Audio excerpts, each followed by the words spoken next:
नमस्कार। रमाशंकर जी नमस्कार। नमस्ते सर, बस 1 मिनट। आप बिल्कुल ठीक हैं। जी जी। मैं अपने सभी मैं सहयोगियों का अभिवादन करता हूं और हमारी विभागाध्यक्षा महोदया आ जाएं, बस हम लोग फिर अब शुरू करने वाले हैं।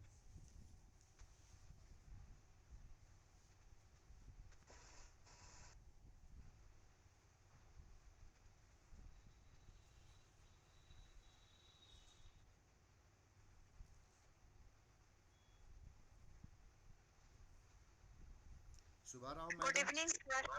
सुभा राव मैडम आप आ गई हैं।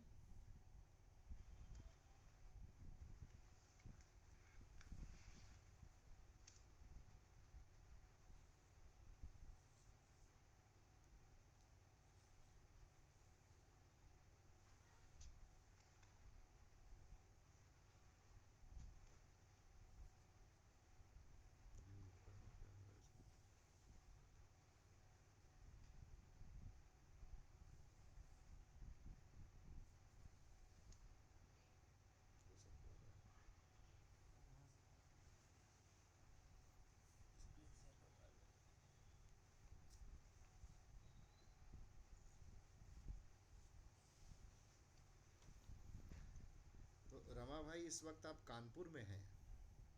जी सर, मैं कल रात को ही कानपुर में आया दिल्ली से। अच्छा, और कानपुर में। अभी 3-4 दिन रहूंगा।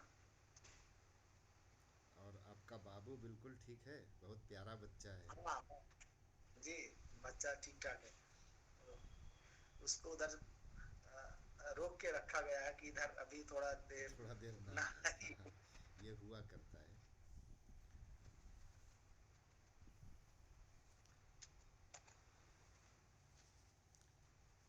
सुभा राव मैम आ गई हो तो आप अनुमति हो तो शुरू करें हम लोग।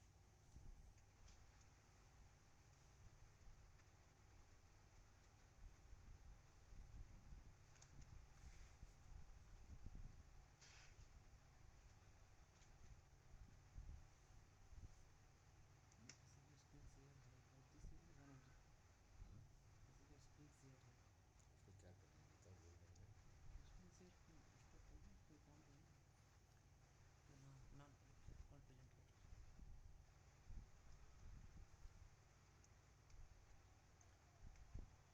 ये किसी ने स्क्रीन शेयर कर रखा है, उसकी कोई ज़रूरत तो लगती नहीं है यहाँ, तो ज़रा इसका जी जी। संज्ञान लें।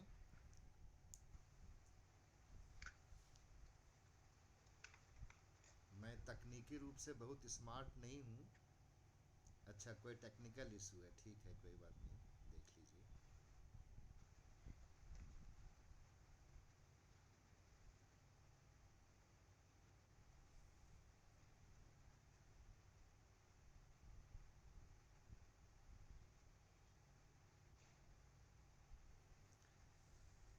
आज जो हमारी हेड हैं रमाशंकर जी, प्रोफेसर सुभा जी राव जी, उनके यहाँ कुछ अनुष्ठान का काम था।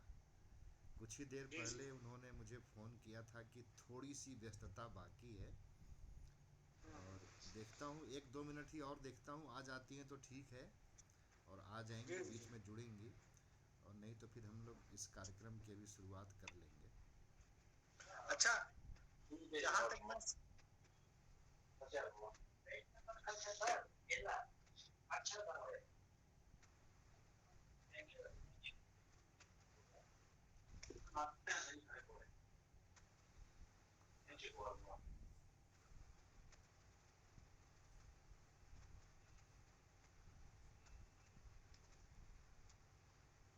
मैडम आप आ गई हैं।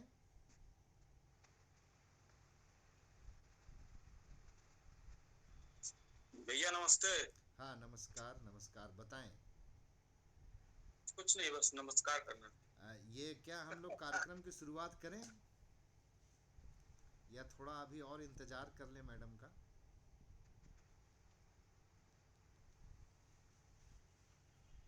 अरे मैडम जुड़ी तो हुई है आपका।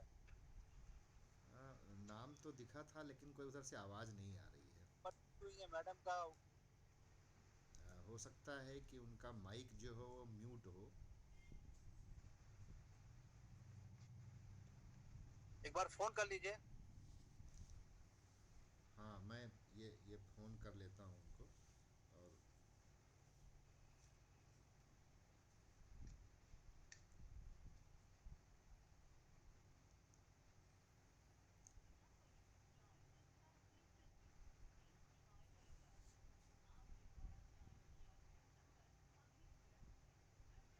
ये तो जुड़े हैं।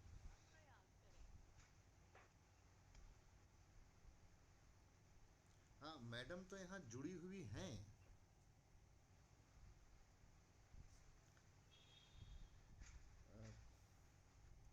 रमाशंकर जी, आपसे यहाँ अधिकांश लोग जो आपके वर्चुअल फ्रेंड हैं वो परिचित हैं। और एक बार मैं अनुमति ले लिया था, इसलिए उनका फ़ोन आ गया है। मैडम, मैं शुरू करूं? अच्छा, कोई कोई कोई बात नहीं, कोई बात नहीं। ठीक ठीक ठीक मैडम, एकदम एकदम ठीक। आप निश्चिंत रहे मैडम, बिल्कुल बिल्कुल ठीक ठीक प्रणाम। आप शुरू करा। सुभाराव मैडम के साथ कुछ तकनीकी दिक्कतें आ रही हैं जुड़ने में। वो जुड़ जाएंगी और अभी उन्होंने अनुमति दिया है कि मैं इस कार्यक्रम की शुरुआत कर लूं। मैं ये बात कह रहा था कि इसमें बहुत सारे ऐसे हमारे विद्यार्थी हैं जो रमाशंकर भाई से पहले से ही परिचित हैं। तो यह जो आज का मनोरंजन झा मेमोरियल लेक्चर है, 12वां लेक्चर यह है, उसमें मैं आप सभी का स्वागत करता हूं।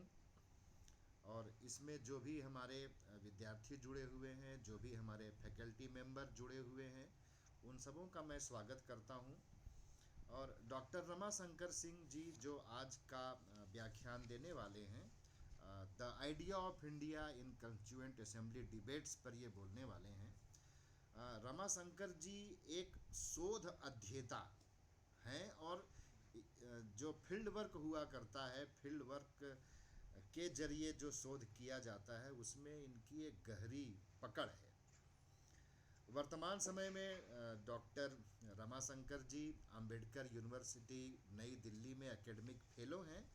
और कुछ ही साल पहले ये Indian institute of advance study में फेलो थे, जहाँ पर इन्होंने निषाद जातियों पर एक बहुत ही महत्वपूर्ण काम किया था, जो नदी पुत्र के नाम से अभी प्रकाशित है। आप इसे अमेजन पर सर्च करेंगे तो बेस्ट सेलर रैंकिंग इसका देख करके आप समझ जाएंगे कि रमाशंकर जी कितने लोकप्रिय लेखक हैं और लोग इनसे सुपरिचित हैं।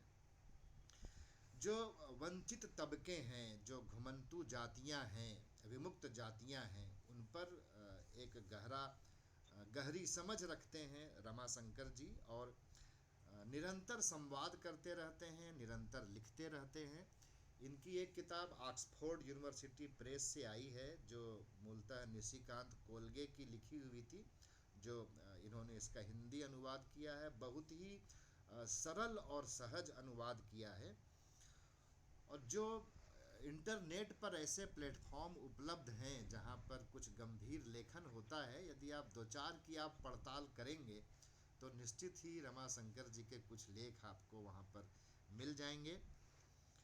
रमाशंकर जी के बारे में खास बात यह है कि यह लोक भाषा में संवाद करना बहुत पसंद करते हैं, क्योंकि लोक पर काम कर रहे होते हैं। और जो व्यक्ति लोक पर काम कर रहा होता है उसके लिए एक संवादी मनुष्य होना बहुत ज़रूरी होता है, जो इनकी विशिष्टता है। बहुत ही सहृदय व्यक्ति हैं। और आज जिस विषय पर यह बोलने वाले हैं यह बहुत ही महत्वपूर्ण विषय है, क्योंकि जब हम भारतवर्ष की बात करते हैं तो एक ओर तो हमारे पास ऐसे संदर्भ होते हैं जहां हम कहते हैं अस्तुत्तरस्याम निशिदेवतात्मा हिमालयो नाम नगाधिराज, वहाँ से शुरुआत करते हैं। और दूसरी ओर हम देखें तो जब साइमन कमीशन भारत आता है तो पूर्वोत्तर की जो जातियां हैं वो कहती हैं कि एक गाय मांस खाने के कारण हमको अछूत समझता है और दूसरा सूअर का गोश्त खाने के कारण हमको अछूत समझता है, इसलिए हमको इन दोनों के साथ नहीं रहना है। तो ये सारी चीज़ें हो कहाँ रही हैं? ये सारी चीज़ें भारतवर्ष में हो रही हैं, तो सवाल ये उठता है कि एक सांप्रदायिक विभाजन का दंश हम झेल चुके हैं। हम एक ऐसी सभ्यता है जहां 1652 से अधिक बोलियां बोली जाती हैं। बहुत सारी उसमें शेड्यूल कास्ट हैं, शेड्यूल ट्राइब्स हैं, जो इलीट क्लास के लोग हैं वे भी हैं, जो अल्पसंख्यक समुदाय हैं वह सब भी हैं, और जो ऐसे तबके हैं जो भारत में एक वामपंथी क्रांति करना चाहते हैं, इसका भी स्वप्न देख रहे हैं। तो जब भारत आज़ाद हो रहा है तो फिर उस वक्त भी भारत को परिभाषित करने की, मतलब हम अतीत में क्या थे इसको फिर से परिभाषित करने की, हम वर्तमान में क्या हैं इसको परिभाषित करने की, और इसके आधार पर हम भविष्य में क्या हो जाना चाहते हैं इस पर बातचीत करने की ज़रूरत थी। और संविधान के अनुच्छेद 1 से लेकर के अंत तक आप देखिए तो यह प्रश्न बार बार हमारे संविधान निर्माताओं के सामने आता रहा है, चाहे वह प्रस्तावना लिखने का मामला रहा हो, चाहे संघ का स्वरूप क्या होगा यह सुनिश्चित करने का मामला हो, भाषाओं का मामला हो, जनजातियों का मामला हो, अल्पसंख्यकों का मामला हो, हर बार आइडिया ऑफ इंडिया हमारे संविधान निर्माताओं के समक्ष आता है, और वह बार बार संविधान सभा के जो डिस्कशंस हो रहे हैं उसमें उभर करके सामने आता है। तो इन्हीं विषयों पर आज डॉक्टर रमाशंकर जी बातचीत करने वाले हैं। मैं डॉक्टर रमाशंकर जी का आज के इस महत्वपूर्ण व्याख्यान में स्वागत करता हूं। अगले 1 घंटे सवा घंटे रमाशंकर जी यह मंच आपका है, तो अब आपकी बारी है। नमस्कार। धन्यवाद सर। और मैं शुक्रगुजार हूँ कि मुझे इतने प्रतिष्ठित विश्वविद्यालय काशी हिंदू विश्वविद्यालय के छात्रों से, आचार्यों से बोलने बतियाने का मौका मिला। हालांकि यह जैसा इस समय का चलन है कि यह एक पक्षी जैसा ही है कि मैं ही बोलता जाऊं या उधर कोई बोलता जाए, लेकिन कभी ना कभी हम लोग मिलेंगे, बात करेंगे। और मैं इस सब के लिए राजनीति विज्ञान विभाग का आभारी हूँ, प्रोफेसर सुभा राव का आभारी हूँ। मैंने इसमें देखा कि वहाँ के सभी कई आचार्यगण जुड़े हुए हैं, उन सब का, और जो विद्यार्थी हैं उन सब का मैं स्वागत करता हूँ इस बातचीत में। और इस माध्यम की जो दिक्कत यह है कि एक आदमी बोल दे तभी दूसरा बोल पाता है। भौतिक रूप से हम किसी को बीच में टोक सकते हैं, लेकिन इस माध्यम की दिक्कत है कि बीच में टोकने पर आवाजें एक दूसरे को क्रॉस करने लगती हैं और समझ नहीं पाते हम कि हो क्या रहा है। और जब आप किसी सभा में बैठे हों या कहीं बातचीत कर रहे हो तो वहाँ सबसे आधारभूत बात यह है कि लोग यह समझ सकें कि हो क्या रहा है। भारत के संविधान को बनाने वाली सभा की भी यही दिक्कत थी कि वे यह आपस में इस बात को लेकर एक मत हुए थे कि एक एक आदमी बोले और उस पर बहस हो। तो हम में से कोई भी उस दर्जे का ना तो मनुष्य है, ना उस दर्जे का स्कॉलर है जिस दर्जे के लोग, जिस दर्जे के स्कॉलर भारत की संविधान सभा में इकट्ठे हुए थे। और यह ना केवल भारत के लिए बल्कि पूरी दुनिया में यह एक बहुत सुंदर अनुभव है। हालांकि ये इतिहास की प्रसव पीड़ा से ही निकला था, देश बंटने वाला था और बहुत सारे लोगों को गोली मारी गई थी, फांसी दी गई थी, देश निकाला दिया गया था, लोगों की जिंदगियां तबाह कर दी थी ब्रिटिश उपनिवेश ने। और लोग गए थे, जेल गए थे, और कुछ लोग, और उस समय बहुत ऐसे लोग, कम लोग बचे थे जो इसके लिए संघर्ष कर रहे थे और उन्होंने संविधान सभा को काम करते हुए देखा था। तो यह एक ऐसा अनुभव था उस समय पूरी दुनिया के इतिहास में कि सबसे शानदार लोग, सबसे पढ़े लिखे लोग वहां पर उपस्थित थे और वे बात कर रहे थे। और मैं अगर ईपी थॉमसन का एक फ्रेज है, उन्होंने लिखा था कि जब भारत आए थे तो उन्होंने कहा था कि भारत में ऐसा दुनिया का कोई विचार नहीं है जो मौजूद ना हो। राष्ट्रवादी, समाजवादी और माओवादी, हर तरीके के विचार भारत में मौजूद हैं, थॉमसन साहब ने कहा। उस समय के दौर के भारत के बारे में भी देखें तो आपको लगेगा कि ऐसा कोई विचार नहीं है दुनिया का जो उस समय वहां मौजूद नहीं है। और वह न केवल विचार मौजूद है बल्कि वह भारत के संविधान को बनाने में हस्तक्षेप कर रहा है। ऐसा कोई विचार वहां पर मौजूद जो था वह सक्रिय रूप से वहां हस्तक्षेपकारी था। वहां जो उपस्थित सदस्य थे वो आपस में खूब बोल चाल रहे थे। और चूंकि हम एक ऐसे समय में हैं जहां पर यह बात ज्यादा लोग करते हैं कि जो मैं बोल रहा हूं उसको मान लीजिए और अपनी बात ज्यादा ना कहिए। और एक अथॉरिटी के लेवल पर, एक धर्मशास्त्रीय स्तर पर लोग पहुंच जाना चाहते हैं और वह एक पक्षीय रूप से आपको डिलीवर कर देना चाहते हैं, चाहे वह सामान्य व्यक्ति हो, अध्यापक हो, नेता हो, अधिकारी हो। इस कारण क्या हुआ कि जो संवाद है वह एक पक्षीय होता जाता है और अथॉरिटी ऊपर से नीचे की ओर आती जाती है और आप एक आज्ञा पालक समाज के रूप में तब्दील होने लगते हैं। दूसरी तरह भारत के संविधान सभा को देखें तो वहां लगभग ताकत सबके पास है, बराबर ताकत है।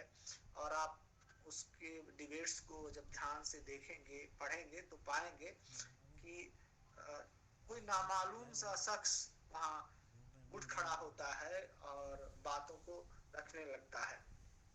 मैं नौजवानों से ये जरूर अपील करूंगा कि इसको खूब अच्छे से पढ़ें। भारत के संविधान सभा के जो डिबेट्स हैं उसको बहुत अच्छे से पढ़ें।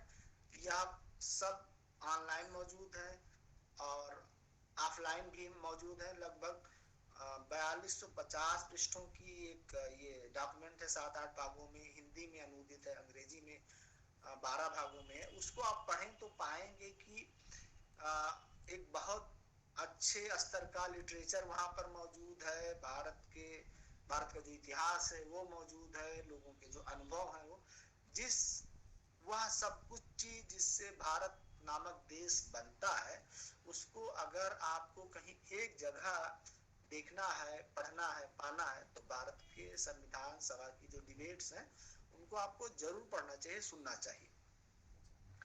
तो ये बात मुझे कहनी थी नौजवानों से कि आप लोग खूब इसके जो भारत के संविधान सभा की जो डिबेट्स हैं उसको पढ़िए। उसको पढ़ने से आप यह जान पाएंगे कि कोई चीज हमारे जीवन में किस तरीके से आई है और उसने हमारे जीवन को किस तरीके से बदलने का, परिवर्तित करने का, उसको उसमें हस्तक्षेप करने का की भूमिका अख्तियार की है। यानी यदि आप जानना चाहते हैं कि आप क्यों बोले, आपको फ्री स्पीच क्यों होनी चाहिए, आपके पास अभिव्यक्ति की स्वतंत्रता क्यों होनी चाहिए, इसको उस समय के लोगों ने कैसे देखा होगा, आपको संपत्ति का अधिकार कहाँ तक मिलना चाहिए या नहीं मिला, इसको उस समय के लोगों ने कैसे देखा होगा और वह इस पर क्या राय रखते रहे होंगे, इसको जानने समझने के लिए आपको कॉन्स्टिट्यूएंट असेंबली डिबेट्स पढ़ने चाहिए।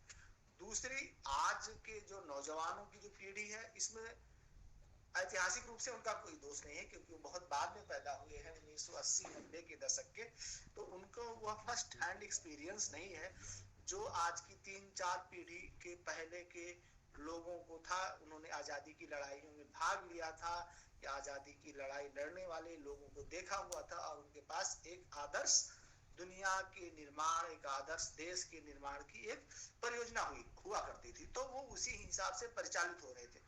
आज क्या है कि आज आप किसी आदर्श की कल्पना या तो अपने बड़े लोगों के कार्य, व्यवहार, आचरण से ग्रहण करते हैं या किताबों से ग्रहण करते हैं।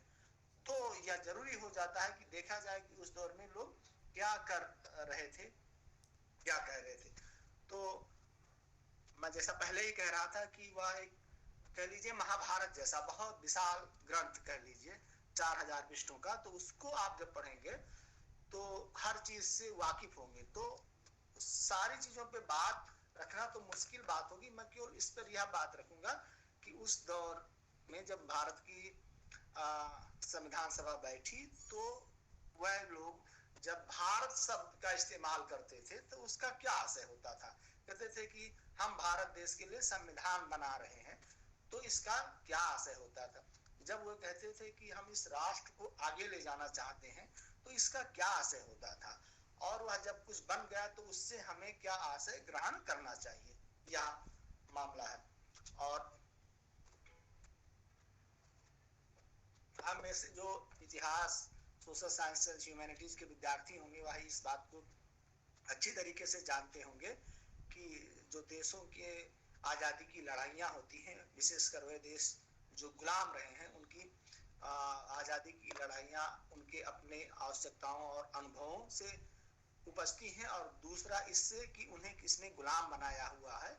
जैसे कि अमेरिका को ब्रिटेन के लोगों ने गुलाम बनाया, उस तरीके से वहाँ की आज़ादी की लड़ाई लड़ी गई और वहाँ संविधान बना, और वह संविधान उन्हीं लोगों ने बनाया जिन्होंने उन्हें विजित कर रखा था। दूसरा उदाहरण फ्रांस और अल्जीरिया का है, जहाँ फ्रांस ने अल्जीरिया पर आधिपत्य कायम किया और फिर वहाँ एक आजाद देश बना। और तीसरा जिससे हमारा सीधे सीधे रिश्ता नाता है भारत का, कि भारत को कई यूरोपीय शक्तियों ने उसका औपनिवेशीकरण करना शुरू किया, उसमें अंत में अंग्रेज सफल रहे और अंग्रेज शासकों ने इसको एक लंबे समय तक गुलाम बनाए रखा। 1857 के बाद भारत के लोगों ने उसमें शासन करने के भागीदारी के प्रयासों में अपनी जो है भागीदारी सुनिश्चित करने के लिए संघर्ष किए और राजनीतिक सुधारों की मांग की। धीरे धीरे उनको राजनीतिक सुधार दिए गए और एक ऐसा समय आया कि 40 के दशक में जब ये बिल्कुल स्पष्ट हो गया कि अब भारत को किसी भी समय के लिए आगे के लिए गुलाम नहीं रखा जा सकता है, और उसके लिए एक नई संविधान सभा बनेगी जो इस देश के निवासियों का मुस्तकबिल तैयार करेगी। बाद में ऐसा शुरू में 9 दिसंबर 1946 को भारत की संविधान सभा गठित की गई थी। बाद में क्या हुआ कि पाकिस्तान नामक एक अलग देश बना, तो वह सारे हिस्से जो पाकिस्तान में आए, वहां से जुड़े जो लोग थे वह दूसरी तरफ चले गए। तो भारत की संविधान सभा, वह भारत जिसका आज हमें बोध होता है, उसकी संविधान सभा में जो बातचीत हुई वह प्रकाशित है, इंटरनेट पे है और हार्ड कॉपी में प्रकाशित है, तो उसको पढ़ा लिखा जाना चाहिए। इसकी खास बात यह भी है कि ऐसे बहुत सारे अवसर आए हैं भारत के उच्च न्यायालयों में, उच्चतम न्यायालय में, जब संविधान की व्याख्या करने में माननीय न्यायाधीशों को कोई दिक्कत महसूस हुई है या उनको लगा कि वह किसी कानूनी प्रावधान, शब्द या टर्म की व्याख्या करने में असमर्थ हो रहे हैं, तो उन्होंने कॉन्स्टिट्यूएंट असेंबली डिबेट्स को बार बार देखा है और ये कहा है कि हमें यह देखना चाहिए कि उस समय के जो हमारे राजनीतिक पूर्वज थे, जो हमारे पॉलिटिकल फोरफादर्स थे, वो सोच क्या रहे थे, उस हिसाब से न्यायालय ने व्याख्या की है। तो एक तरीके से हमारी जो हमारे देश का जो न्यायिक विवेक है, जो राजनीतिक चातुर्य है, उस सबको निर्धारित करने में या जो संविधान सभा के डिबेट्स हैं वह हमारी मदद करते हैं। इसलिए मैं नौजवानों से बार बार कहूंगा कि इसको आप जरूर पढ़िए और आपको बहुत लगेगा। एक बात तो ये हो गई। दूसरा यह है कि जब आप कहते हैं कि आज आप बनारस हिंदू यूनिवर्सिटी में बैठे होंगे या कहीं बैठे होंगे और आप कह सकते हैं कि यह मेरा देश है, मैं इसका निवासी हूँ, हम सब भारतवासी हैं, हम सब भाई बहन हैं, हम एक दूसरे को प्यार करते हैं। यह जो पदबंध है ये बहुत जल्दी एक शताब्दी का है। क्या ऐसे पहले भी ऐसा लोग बोलते थे? तो हिस्टोरिकली ऐसा नहीं है। बहुत सारे लोगों ने इस देश पर अलग अलग तरीके से दावे किए और कहा कि यह देश उनका कितना है, किस तरीके से। जब गोलमेज सम्मेलन होने वाला था, आप सब लोग गोलमेज सम्मेलन के बारे में जानते होंगे, तो उसमें अगस्त 1931 की बात है, बंबई में डॉक्टर भीमराव अंबेडकर गांधी जी से मिलने गए और उस समय यह हो रहा था कि डॉक्टर अंबेडकर कह रहे कि जो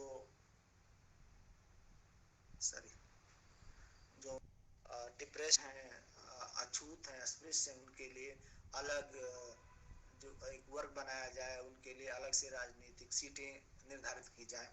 तो गांधी का इसको लेकर से एक विरोध था, मतभेद भिन्न था।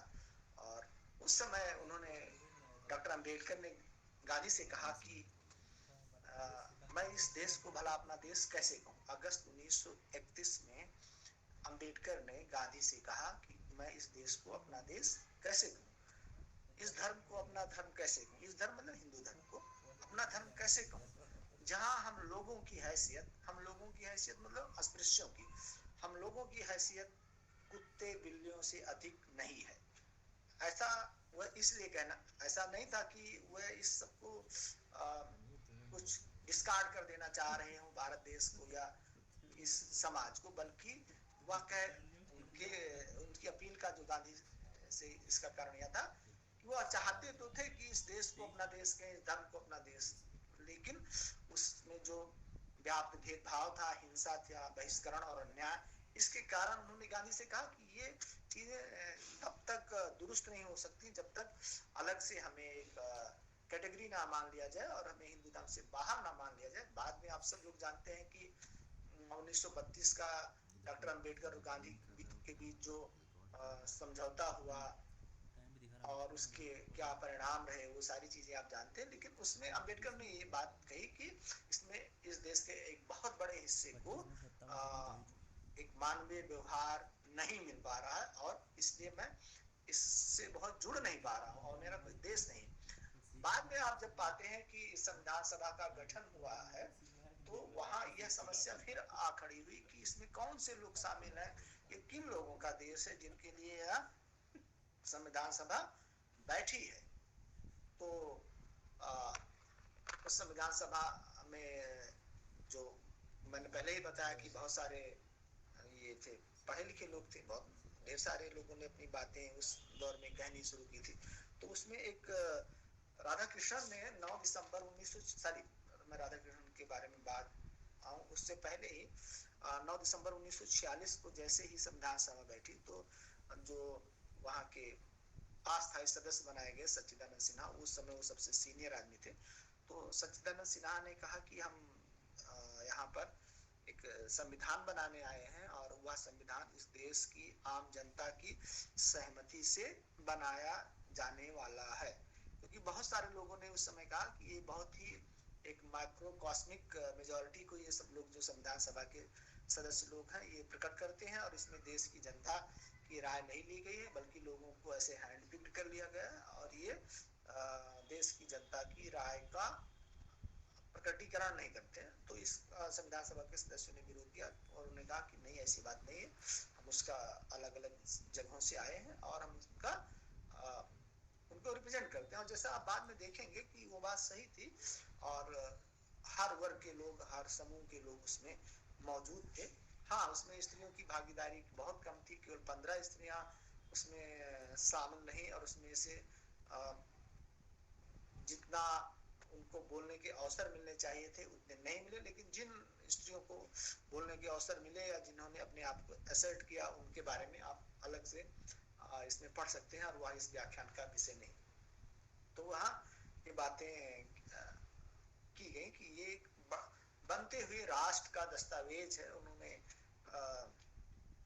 सच्चिदानंद सिन्हा ने उस दिन जवाहरलाल नेहरू को कोट करते हुए कहा कि हम जो है नेशन इन द मूव है, हम यह एक प्रयाण करता हुआ राष्ट्र है और वह अपना संविधान बनाने जा रहा है और वह संविधान कैसा होगा उसके बारे में 2 दिन बाद 11 दिसंबर 1946 को राधा कृष्णन ने बात कही है। और वह बात यह है कि वह बेसिकली तो उस दिन राजेंद्र प्रसाद जो है अस्थाई अध्यक्ष बनाए गए थे संविधान सभा के, तो उनके स्वागत भाषण में लोग बोल रहे थे और इसी प्रकार जब संविधान बन जाता है नवंबर 1949 में, तब अंबेडकर के योगदान के बारे में लोग बोल रहे हैं।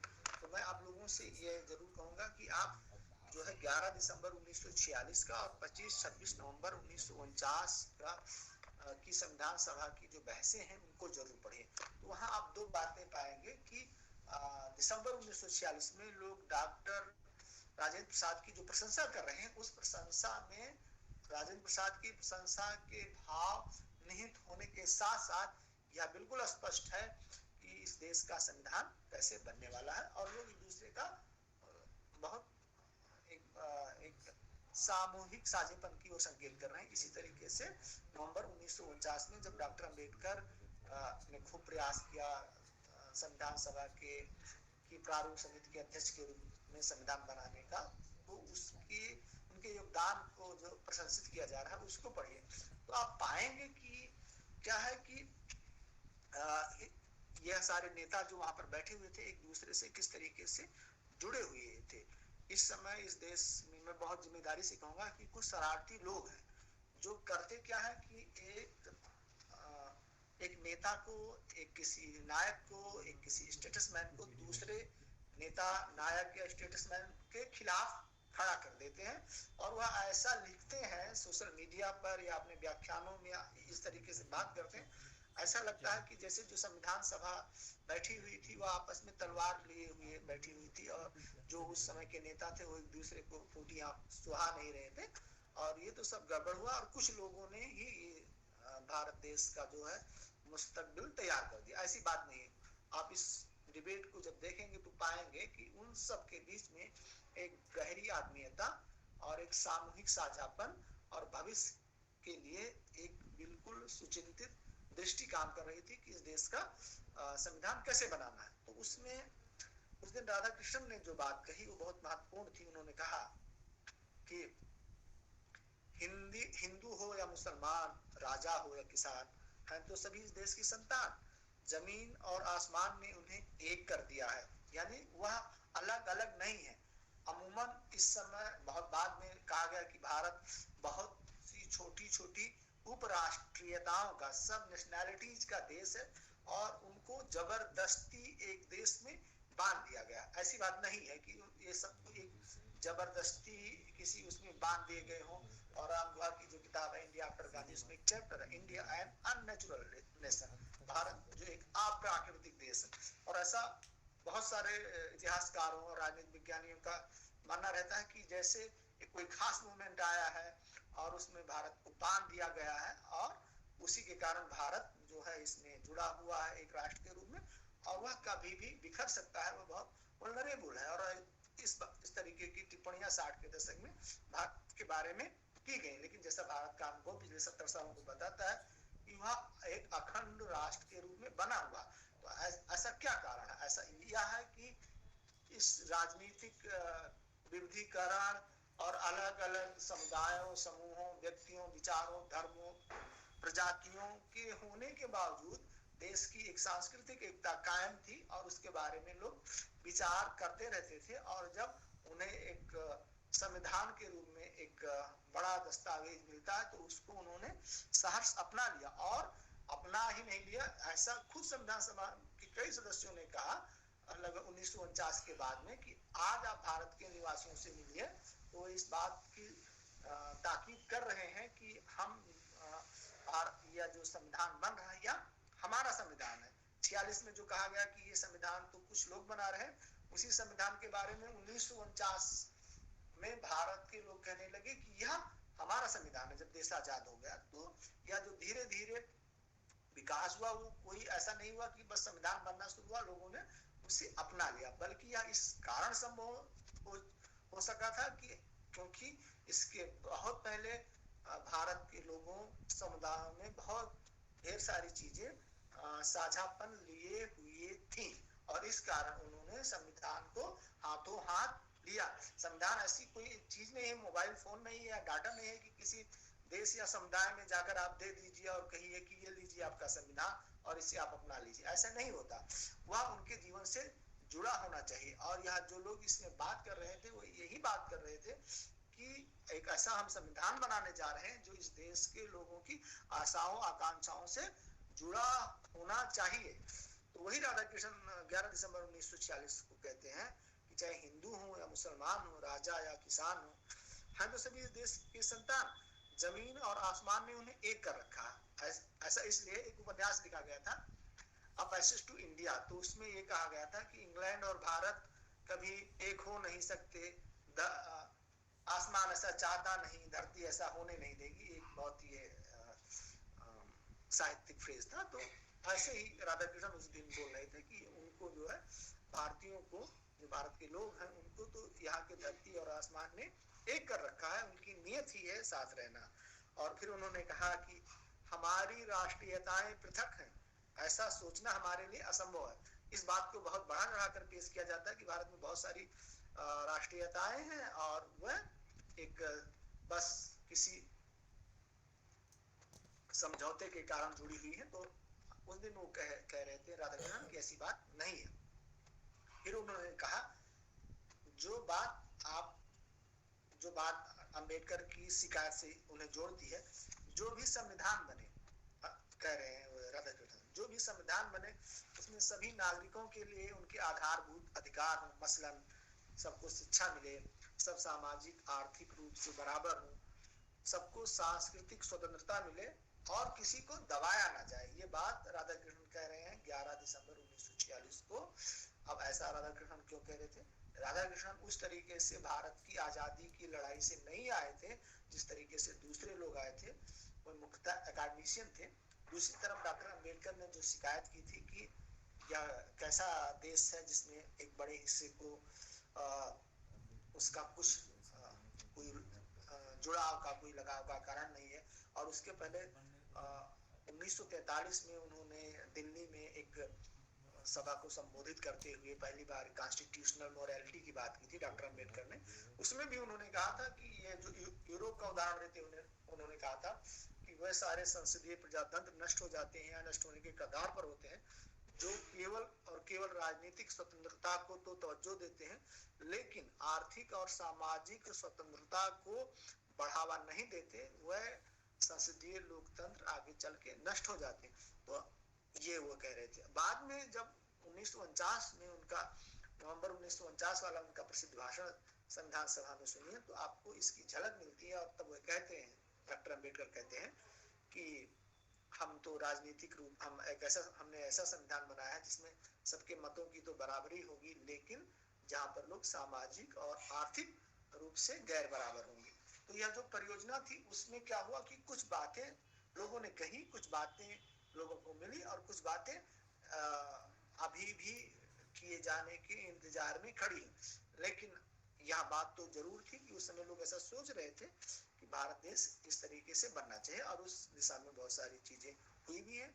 मसलन बहुत सारे जो वंचित तबके हैं, जो अनुसूचित जातियों के लोग हैं, जो अन्य पिछड़े समूहों से आते हैं, जो महिलाएं हैं, विकलांग हैं, उनको उनके बेहतरी के लिए कल्याण किए गए। तो यह सब इसी दौर में भाई हो क्या रहा है? हेलो, हाँ, आपकी आवाज आ रही है। हाँ, आपकी आवाज आ रही है, आप शुरू रहे। अच्छा। तो इस दौर में यह सब बातें जो की जा रही थी उसका परिणाम आगे चल के मिला लोगों को। दिक्कतें जो थी उसको लोग एड्रेस कर रहे थे। तो ये बात उस समय इन्होंने दादा कृष्ण साहब ने कही कि शिक्षा हो, सबको सामाजिक आर्थिक सांस्कृतिक स्वतंत्रता हो और किसी को दबाया ना जाए। हम एक ऐसा संविधान बनाए जिसमें इस तरीके से प्रावधान हो। जैसे बाद में आप पाएंगे कि इस तरीके के प्रावधान किए गए।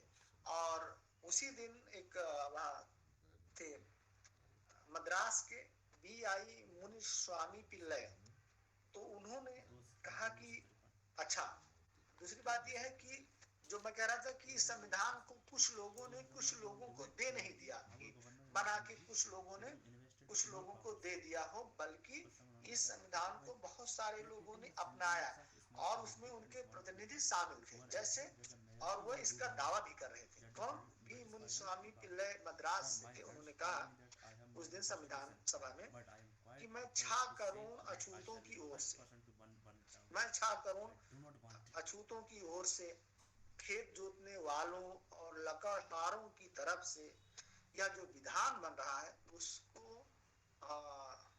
स्वीकार करने के लिए आपके समक्ष प्रस्तुत हुआ हूं। और ये जो डॉक्टर राजेंद्र प्रसाद है ऐसा इस तरीके का कोई काम करेंगे जहां पर इन लोगों के लिए जगह होगी। ये मुनिस्वामी पिल्लई ने कहा। तो इसका मतलब ये कोई प्लेन स्टेटमेंट नहीं है, बल्कि इसका आशय ये है कि वो कह रहे हैं पिल्लई साहब कि जो ये भारत का संविधान बनने जा रहा है इसको अछूत, खेत जोतने वाले और लकड़हारे अपनाना चाहते हैं। तो वास्तव में होता क्या है कि जो किसी देश की काया बनती है, बॉडी ऑफ द नेशन बनता है, वह मनुष्यों से ही तो मिलकर बनता है। उसमें तरह तरह के मनुष्य रहते हैं। एक जो समूह गान आप सब लोग इंटर कॉलेज में गाते रहे होंगे, हिंद देश के निवासी सभी जन एक हैं। तो ये जो हिंद देश के निवासी थे उसमें कौन कौन लोग शामिल हो रहे थे? तो वह जो लोग थे वह सबसे पहले भारत की संविधान सभा में अपने आप को यह प्रकट कर रहे थे कि हम हैं, हम कौन लोग हैं, हम लकड़हारे हैं, हम खेती करने वाले हैं, हम जो हैं अछूत है, और हम इस देश की संविधान सभा में प्रवेश चाहते हैं। और उसमें वह इसलिए वे अपने आप को असर्ट कर रहे थे और अपनी दावेदारी पेश कर रहे थे। सबको लग रहा था कि यह एक ऐसा अवसर है जब हमें इस देश के संविधान से अपने संबंध की व्याख्या करनी चाहिए, पुनर्व्याख्या करनी चाहिए, और ये बताना चाहिए पूरे देश को कि हम भी इससे जुड़े हुए हैं और हमारा मुस्तकबिल भी इससे जुड़ा हुआ है। मसलन उस दिन जयपाल सिंह आते तो उन्होंने, जयपाल सिंह ने कहा, आगे फिर उनकी बात आएगी, कि हम केवल यहाँ पर 5 लोग हैं। 5 लोग मतलब जो 5 लोग जो आदिवासी थे, हम केवल यहाँ पर 5 लोग हैं अनुसूचित जनजाति के, शेड्यूल ट्राइब्स के। हम लाखों 5 लोग हैं संविधान सभा में। उन्होंने कहा हम केवल 5 लोग यहाँ संविधान सभा में हैं, हम लाखों लाख लोग हैं और हम भारत के वास्तविक स्वामी हैं, रियल ओनर्स ऑफ इंडिया। उन्होंने ये फ्रेज उस दिन इस्तेमाल किया। और हम इस संविधान सभा को इस तरीके से अपने आप को इसका समर्थन करते हैं। यह बात उस दिन कही गई। आप बहुत बाद में जब भारत के संविधान की प्रस्तावना जो बहुत बाद में बनी है उसको जब आप पढ़ेंगे तो उसकी जो फिजियोलॉजी है उसको जब आप पढ़ेंगे तो पाएंगे उसमें यह सब कुछ जो अनुभव है भारत के संविधान सभा के डिबेट्स की, वह सारी बातें आ जाती हैं। और ना केवल वह सारी बातें आ जाती हैं बल्कि भारत नामक जो देश है उसकी जो काया है उसमें जितने तरीके के मनुष्य हैं, जितने तरीके के स्त्री पुरुष हैं, वह सब उसमें आ जाते हैं। जब वो कहता है कि हम भारत के लोग, भारत को एक प्रबुद्ध संपन्न, ये बातें जब की जाती हैं तो इसका मतलब यही है कि यही सारे लोग जो यहाँ दिसंबर 1946 में उपस्थित हैं। जयपाल सिंह करें, खान गफ्फार खान जो थे वह नॉर्थ वेस्ट फ्रंटियर से इसमें चुने गए थे संविधान सभा में, और एक दो परामर्शदायी समितियों के अध्यक्ष थे। उनको आप बहुत बोलते हुए तो नहीं पाएंगे, लेकिन वो इन समितियों में एक्टिवली इंगेज हुआ करते थे। तो खान अब्दुल गफ्फार खान की किताब है, आप लोगों को देखनी चाहिए, शायद आपकी लाइब्रेरी में हो, आइडियाज ऑफ अ नेशन, देश को लेकर विचार, कि कोई राष्ट्र को लेकर क्या विचार हो सकते हैं, उसको जरूर पढ़िएगा। उसमें उन्होंने अपनी सारी बातें रखी हैं और किस तरीके से भारतीय राष्ट्र से मुस्लिमों का साबका पड़ा है, अन्य समूहों का साबका पड़ा है, और भारत ने उनके साथ कैसा सलूक किया, क्या करने में वह सक्षम रहा और क्या करने में वह चूक गया, इस सब के बारे में उनकी किताब जो है आइडियाज ऑफ अ नेशन में आपको मिलेगा। खैर, तो उन्होंने उस दिन जो सबसे महत्वपूर्ण बात कही वह यह थी कि मुस्लिम इस कॉन्स्टिट्यूएंट असेंबली से क्यों जुड़े हुए हैं, मुस्लिम कांग्रेस से क्यों जुड़े हुए हैं, और वह कांग्रेस से क्यों जुड़े हुए, क्योंकि आप सबको पता है कि उस समय मुस्लिमों के 2 वर्ग थे। एक ऐसा वर्ग था, 2 क्या 3-4 वर्ग थे। एक वर्ग ऐसा था जो पाकिस्तान के निर्माण को लेकर बहुत सक्रिय था कि पाकिस्तान नामक एक अलग देश बने। एक ऐसा था जो भारत में ही अपना भविष्य तलाश रहा था। एक ऐसा था जो इन सबसे स्वतंत्र कुछ नई बातें करने की कोशिश कर रहा था। तो उसमें खान अब्दुल गफ्फार खान भारत के साथ जुड़े रहना चाहते थे। बाद में जब भारत से अलग पाकिस्तान का निर्माण हो गया और उनको पाकिस्तान में जेल में रहना पड़ा, बहुत दिक्कतें आई, अफगानिस्तान गए, फिर बहुत बाद में उनको भारत रत्न दिया गया। उनकी तो एक बहुत ही पीड़ादायी ट्रेजिक कहानी है, आप सबको पढ़ना चाहिए, जानते होंगे, जानना चाहिए। तो ये बातें उस दिन हुई। अच्छा, तो अब मामला आता है कि इस देश के रूप में भारत को वहां कैसे देखा जा रहा था। आप सब जानते हैं कि जब कोई देश अपने आप को प्रकट कैसे करता है, वह अपने संविधान के द्वारा, अपने आइन के द्वारा, उसका जो नियम कानून है उसके द्वारा प्रकट करता है कि वह एक देश है, वह इस तरीके से देश है। उसमें जो शासन की संरचना है, किन लोगों में समाई हुई है, कौन लोग किसका चुनाव करते हैं, किसको कितनी ताकत मिली हुई है, या किसी देश का संविधान जो है आपको बताता है।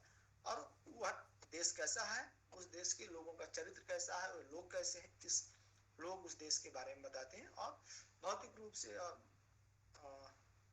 दार्शनिक रूप से कह लीजिए, झंडे भी देश के बारे में बहुत बताते हैं।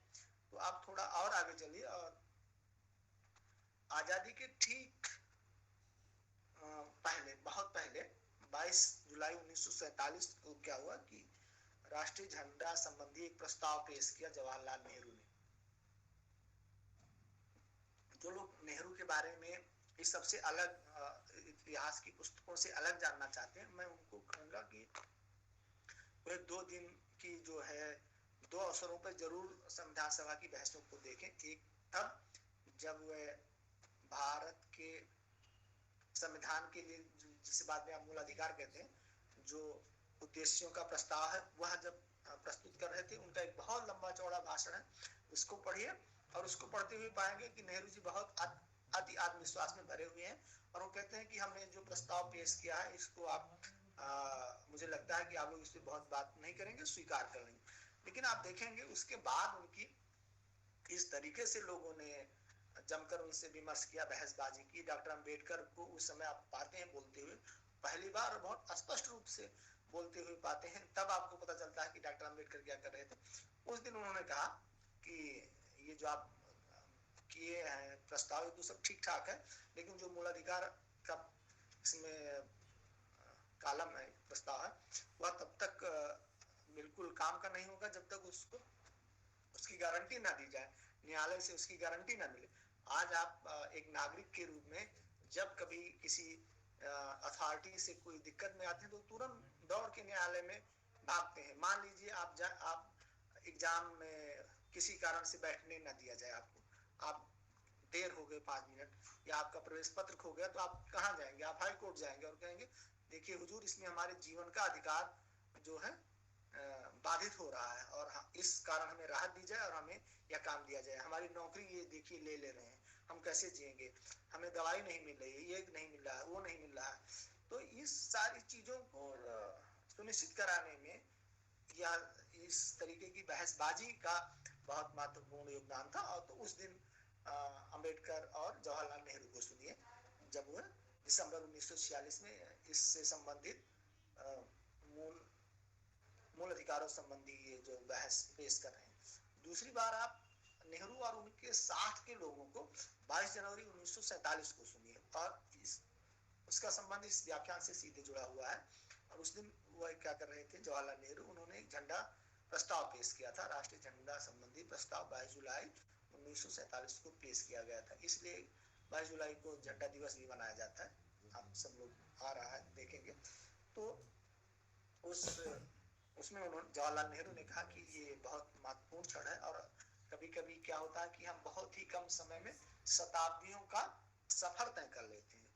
बहुत ही कम समय में शताब्दियों का सफर तय कर लेते हैं। उसका आशय यह कि हम ये जो झंडा पेश करने जा रहे हैं, ये हमारी शताब्दियों पुराने इतिहास, संस्कृति, धर्म, इस सब की जो सामूहिक स्मृतियां हैं एक देश के रूप में, उसके बारे में यह हमारा झंडा आपको बताने जा रहा है, इसलिए हम इसे पेश करने जा रहे हैं।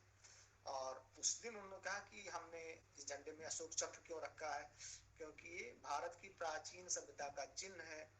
और हमने अशोक को इसलिए रखा है कि अशोक के जो लाट है, आपके सारनाथ की ही जो अशोक वाली सारनाथ वाली लाट है, वही भारत का राज चिन्ह है, आप लोग सब जानते होंगे। तो उसमें उन्होंने कहा कि यह एक इतिहास का अंतरराष्ट्रीय काल है, अशोक का समय, जब भारत के लोग जो है दूसरी जगहों पर आया जाया करते थे, भारत की बहुत प्रतिष्ठा हुआ करती थी, दूसरी जगहों के लोग यहाँ आया करते थे और खूब आदान प्रदान हुआ करता था। उस दिन नेहरू ने एक बात बहुत मार्मिक की कही कि यह बहुत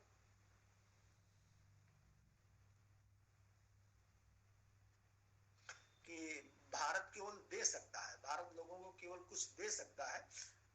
भारत या कोई देश या कोई व्यक्ति किसी को केवल दे सकता है, यह एक मूर्खतापूर्ण विचार है। भारत या कोई देश या कोई व्यक्ति किसी को केवल दे सकता है, यह मूर्खतापूर्ण विचार है। बल्कि होता यह है कि जब कोई राष्ट्र ऐसा सोचने लगता है कि वही केवल ज्ञानी है, वही केवल सब कुछ दे सकता है, तो उस राष्ट्र उसी दिन जो है सूखने लगता है। उसकी जो है उसकी जो उसका तस्तत्व है वह कम होने लगता है, या नेहरू उस दिन कह रहे थे। उनका कहने का आशय यह था कि अशोक के समय यह था कि भारत अन्य देशों से भी विचार विमर्श कर रहा था, इसलिए यह एक अंतरराष्ट्रीय काल का समय है अशोक का, और हम उस युग में प्रवेश कर चुके हैं जहां भारत राष्ट्रों के समूह में, आप संविधान सभा की बहसों को जब पढ़ेंगे तो वहां यह सब बार बार आता है, community of the Nations, community of the Nations. जो उस समय के स्टेट्समैन है वो कह रहे हैं कि भारत राष्ट्रों के समूह के समक्ष प्रस्तुत हो रहा है। ऐसा नहीं कि भारत पहले से राष्ट्र नहीं था, लेकिन जिस तरीके से आधुनिक राष्ट्र बन रहे थे उस तरीके के राष्ट्रों के बनने की प्रक्रिया में भारत शामिल हो गया है और उनके समूह में भारत खड़ा हुआ है। तो वो कह रहे हैं कि ये अंतरराष्ट्रीयतावाद का समय है और भारत अशोक के राज चिन्ह को इसलिए अपना रहा है कि हम यह बता सके दुनिया को कि हम जो है एक बड़े देश के रूप में उभरने जा रहे हैं। तो यह एक क्लेम उनको इतिहास से उस समय मिल रहा था। दूसरी बात उस दिन क्या हुई कि लोगों ने झंडे के रंग पे बात की। आप सब आजकल जानते हैं, जैसे किसी को कोई एक है कि फला आदमी भाजपाई है, ऐसे कहते हैं, फला आदमी जो है समाजवादी पार्टी का है, कम्युनिस्ट है, XYZ है, कुछ भी कहते हैं। लेकिन इसी के साथ एक नया शब्द आया कि अरे ये भगवा वाला आदमी है। भगवा वाला मतलब हिंदुत्ववादी, या सीधे सीधे आप कहिए वो राष्ट्रीय स्वयंसेवक संघ से जुड़ा है, मतलब रंगों का राजनीतिकरण एक तरीके से हो गया है। तो ये बात कोई आज की नहीं, उस समय भी उस दिन भी उठी। तो जुलाई 1947 में, तो उस दिन क्या हुआ कि एक सेठ गोविंद दास थे, तो उन्होंने कहा कि जो भगवा रंग है यह केवल हिंदुओं का रंग नहीं, ये गलत कहा जा रहा है। और आप वो एक लंबा इतिहास सुनाते हैं महाभारत में हनुमान जी का झंडे का रंग, और कई बात बताते हुए यहाँ पहुंचते हैं कि जब हमने 1857 की लड़ाई लड़ी थी तो उस समय जो हमारी मतलब भारत के लोगों का 1857 में जो लोग लड़ रहे थे उन लोगों का झंडे का रंग हरा था, और उस झंडे के नीचे हिंदू और मुसलमान सब मिलकर लड़े थे। तो यह हमारा झंडा है, यह हमारी साझी विरासत है और इसमें सब लोग शामिल हैं।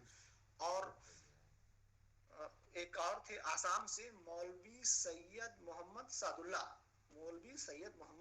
तो उन्होंने कहा कि ये जो झंडे का केसरिया रंग है इसको किसी दल विशेष से, किसी विचार विशेष से नहीं जोड़ा जाना चाहिए, बल्कि यह क्या है, ये साधु, सन्यासी, पीर, पंडित, इन सभी का रंग है। मतलब देश में जितने जिस तरीके से धार्मिक पुरुष होते हैं और किसी एक धर्म के नहीं, सभी धर्मों के जो धार्मिक पुरुष हैं उनका रंग है। धार्मिक पुरुष उस समय उनके कहने का मतलब था कि यह लोग जो हैं साधु हैं, सन्यासी हैं और निष्काम लोग हैं और या नैतिक लोग हैं, इसलिए झंडे में यह रंग उस सबका प्रकटीकरण करता है।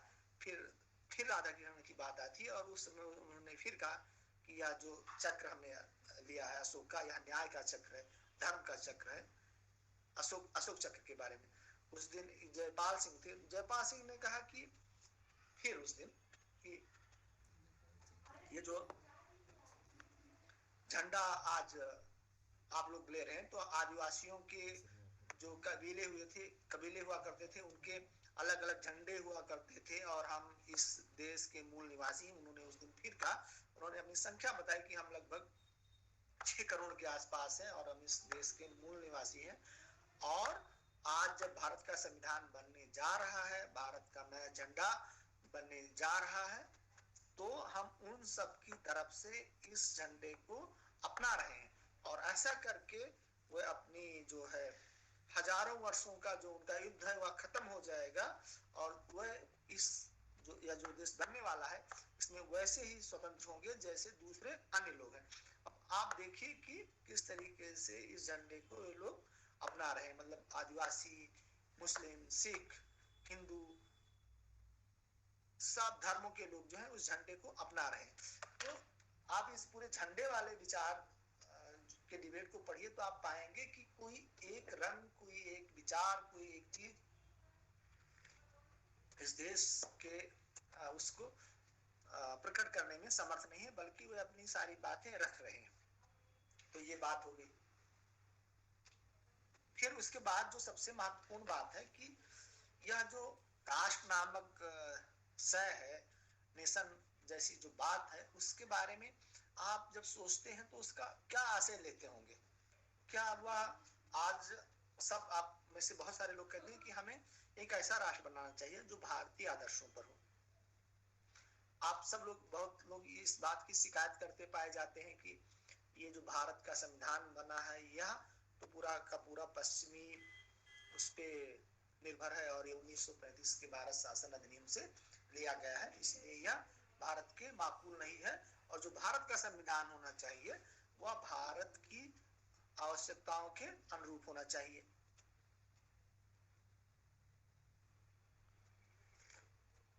तो ऐसा हो नहीं पाता और उस दौर में भी यही हुआ कि आप उसको संविधान सभा की बहसों को पढ़ेंगे तो पाएंगे कि उसमें रामायण, महाभारत, वेद, पुराण, भक्तकालीन संघ, बुद्ध, महावीर, इन सब ने जो इस देश के बारे में, देश की संस्कृतियों के बारे में जो कुछ सोचा समझा है उसके बारे में बात कही जा रही, यानी कोई एक रूप में कोई बात वहां नहीं रखी जा रही है।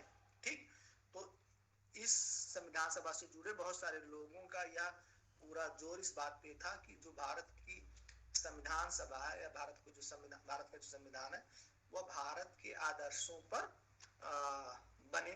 जैसे एक अलगू राय शास्त्री थे, तो अलगू राय शास्त्री आपके बनारस से काफी जुड़े हुए थे, तो अलगू राय शास्त्री ने कहा कि इसमें भाई ये जो सब कुछ संविधान बन रहा है इसमें कहाँ रामायण महाभारत ये सारी चीजें कहाँ पर है।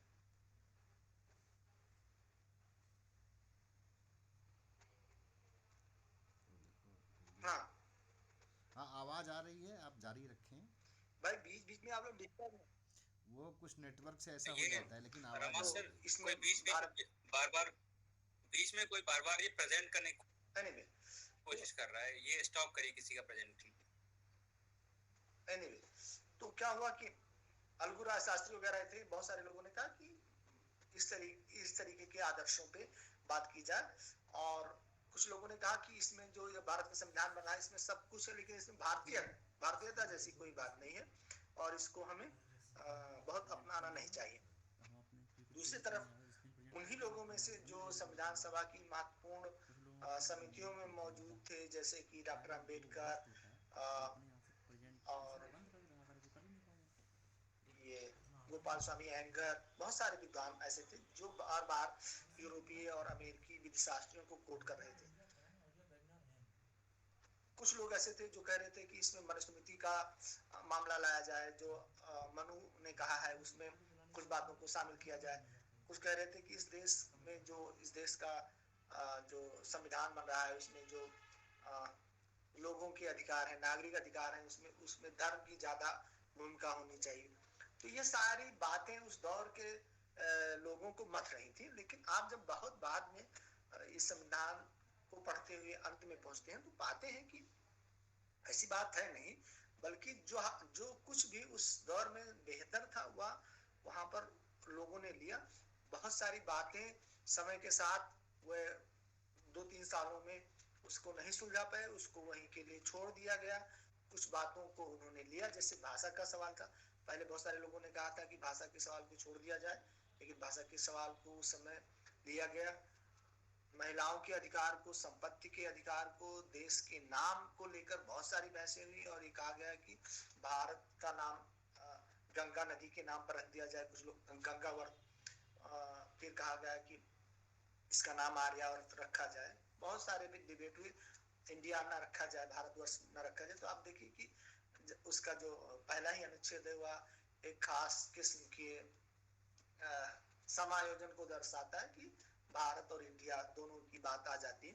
तो ऐसा पढ़ते हुए आप पाएंगे कि ये जो पूरा संविधान बना है, जो जिस तरीके से देश बना है, वह कोई किसी एक खास नजरिए, किसी एक खास दृष्टि को लेकर नहीं बना है, बल्कि अलग अलग दृष्टियां हैं जो एक दूसरे से टकरा तो रही हैं, लेकिन उसमें अधिकतम सामंजस्य भी है। तो ऐसा कोई विचार नहीं है कि एक विचार किसी दूसरे विचार पर बहुत ज्यादा हावी हो जा रहा है और उसको बढ़ने नहीं दे रहा। वहाँ आप एक ही भारत का संविधान जो बनके तैयार हुआ, जिसको आप बेयर एक्ट कहते हैं, उसको भी ध्यान से पढ़ेंगे तो आप पाएंगे कि बहुत सारे जो है परस्पर विरोधी कंट्राडिक्टरी विचार जो है वह वहां पर मौजूद है, जैसे कि समता का अधिकार के साथ साथ आरक्षण की बात है, और जो मुस्लिम पर्सनल लॉ है और अल्पसंख्यकों के द्वारा अपने जो संस्थान है, जो शैक्षिक संस्थान है, उनको व्यवस्थित करने के प्रावधान है। और इसके साथ साथ राज्य की जिम्मेदारी भी दी गई है कि वह शिक्षा को आगे बढ़ाए। बहुत सारे कंट्राडिक्टरी बातें उस संविधान के अनुच्छेदों में आप पाते हैं, लेकिन उसमें खास खूबसूरत बात यह है कि वह एक दूसरे से परस्पर विरोधी होने के बावजूद एक दूसरे पर लग नहीं जाते, उसको खारिज नहीं करते। और यही वह कारण है जिसके कारण जब भारत का संविधान बार बार संशोधित होता है तो उसमें कोई ना कोई रास्ता निकल आता है। मुझे यही बातें कहनी थी, मैं अपनी बात यही रख रहा हूँ, खत्म कर रहा हूँ। धन्यवाद।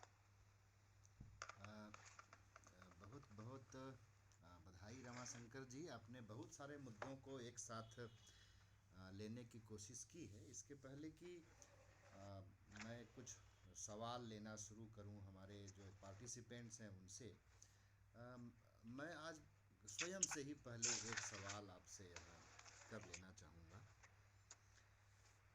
एजी नुरानी को जब हम पढ़ते हैं तो एजी नुरानी ने सावरकर का उल्लेख करते हुए कहा कि जिन दिनों भारतीय संविधान सभा में झंडे को लेकर के बहस चल रही थी, उन्हीं दिनों सावरकर कई लेख लिख रहे थे और उनकी ये मांग हुआ करती थी कि जो भारत का झंडा है वह तिरंगा झंडा नहीं होना चाहिए, बल्कि वह भगवा जैसा होना चाहिए और उसमें कुंडलिनी और कृपाण ये दो चित्र अंकित होने चाहिए। इसके पीछे उनका तर्क ये होता था कि यह दुनिया को दिखाएगा कि हम कृपाण वाले भी हैं और हम योग वाले भी हैं। तो और फिर सावरकर के तबके से ही ये भी बात आती है कि ये संविधान बनाने का अधिकार ही नहीं था उस कंस्टिट्यूएंट असेंबली को, क्योंकि वो एक कॉलोनियल कंस्ट्रक्ट थी। शुरुआती दौर पर ये बातें थोड़ी अपीलिंग लगती हैं, लेकिन जब हम देखते हैं कि भारत में निर्वाचन हुए, पहले दूसरे तीसरे निर्वाचन हुए, तो पाते ये हैं कि जिस कांग्रेस के अधिकांश प्रतिनिधि हमारे संविधान सभा में थे वही चुन करके फिर से चले आते हैं।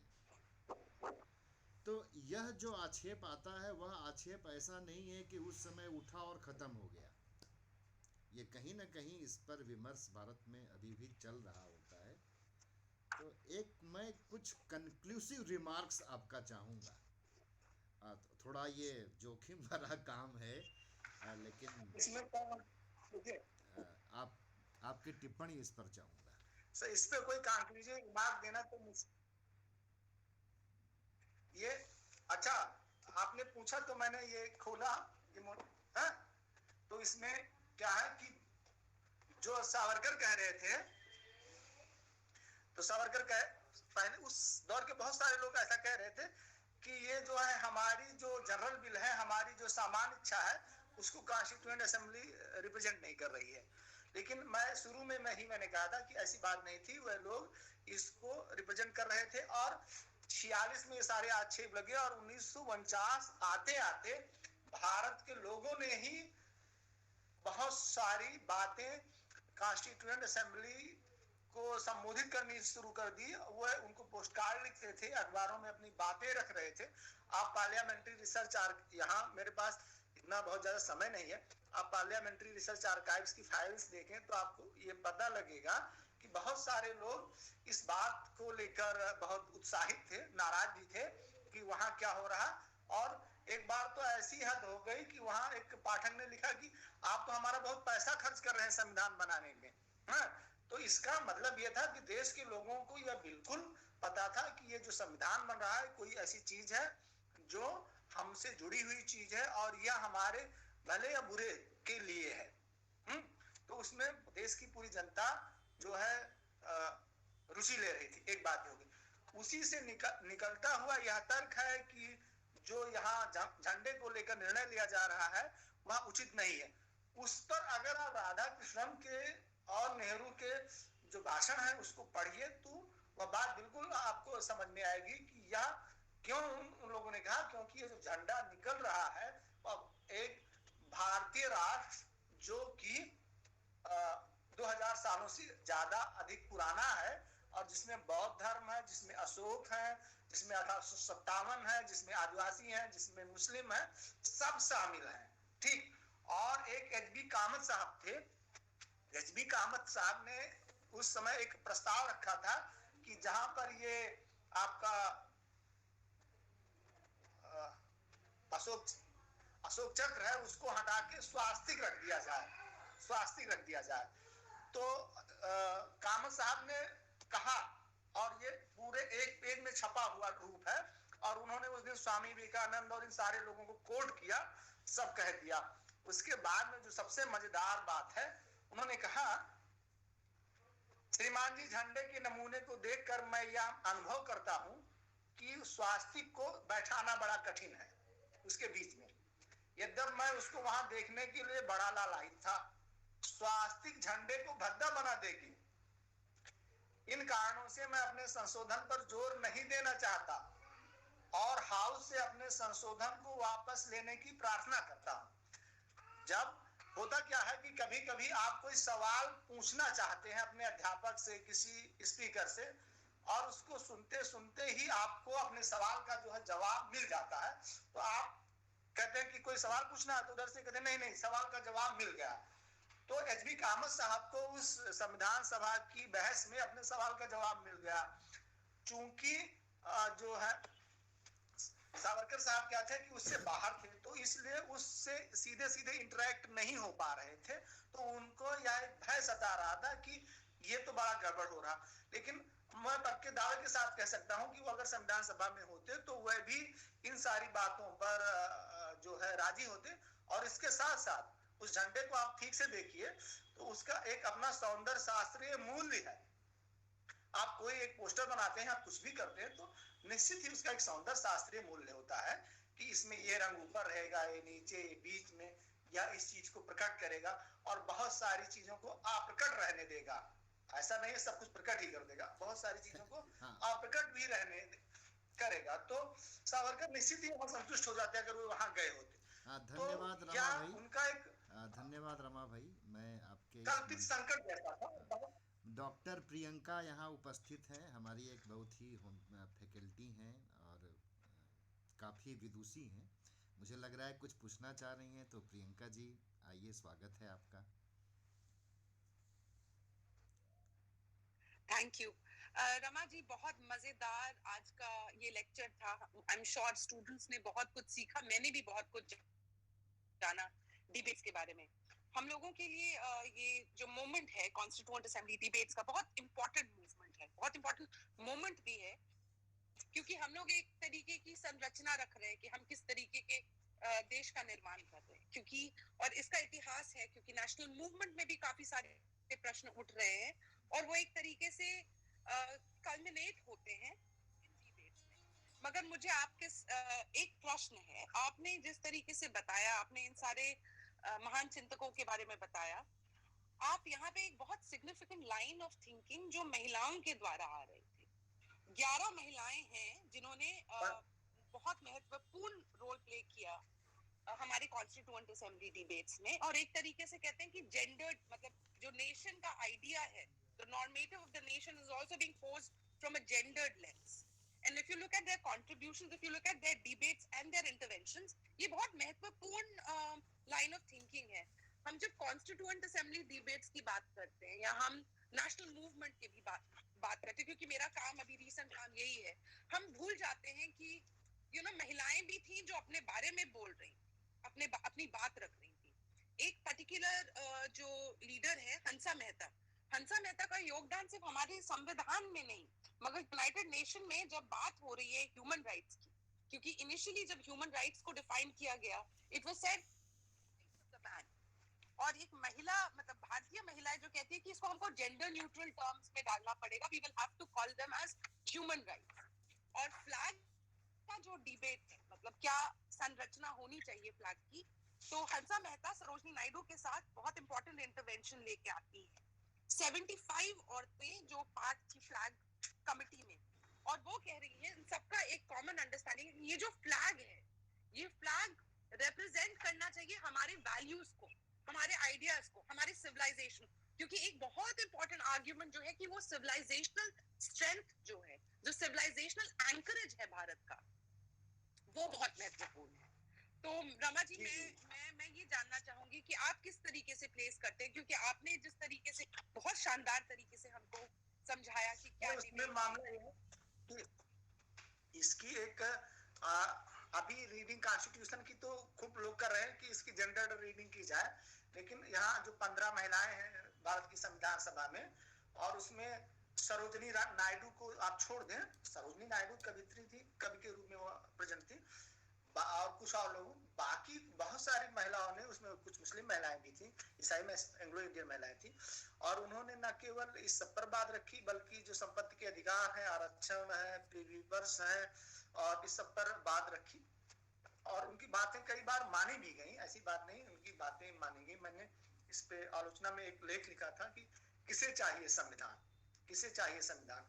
तो उसमें मैं यही कहना चाह रहा था कि इस देश में जो संविधान की सबसे ज्यादा जरूरत है, वह जरूरत है नीचे की तरफ से आप आइए, घुमंतु महिलाओं को, उसमें जो आदिवासी महिलाएं हैं, जो दलित महिलाएं हैं, ओबीसी महिलाएं हैं, मुस्लिम महिलाएं हैं, जनरल कैटेगरी की महिलाएं, महिला होने भर से महिला को आप नहीं समझ सकते, ये आप मुझसे ज्यादा बेहतर जानती हैं आप सब लोग, कि उस जिस तरीके से भारत देश है, जैसे भारत का समाज है, उस तरीके उसमें जितनी स्त्रीकृत संरचनाएं हैं वैसे महिलाएं हैं। तो जो सबसे कमजोर जगह पर, सबसे भुरभुरी जमीन पर जो खड़ी हुई महिला है, उसको भारत के संविधान की सबसे ज्यादा जरूरत है। और यह बात उस संविधान सभा में जो 15 महिलाएं थी वो अच्छी तरीके से जानती थी, और इसके बारे में उन्होंने अच्छी से बात की है।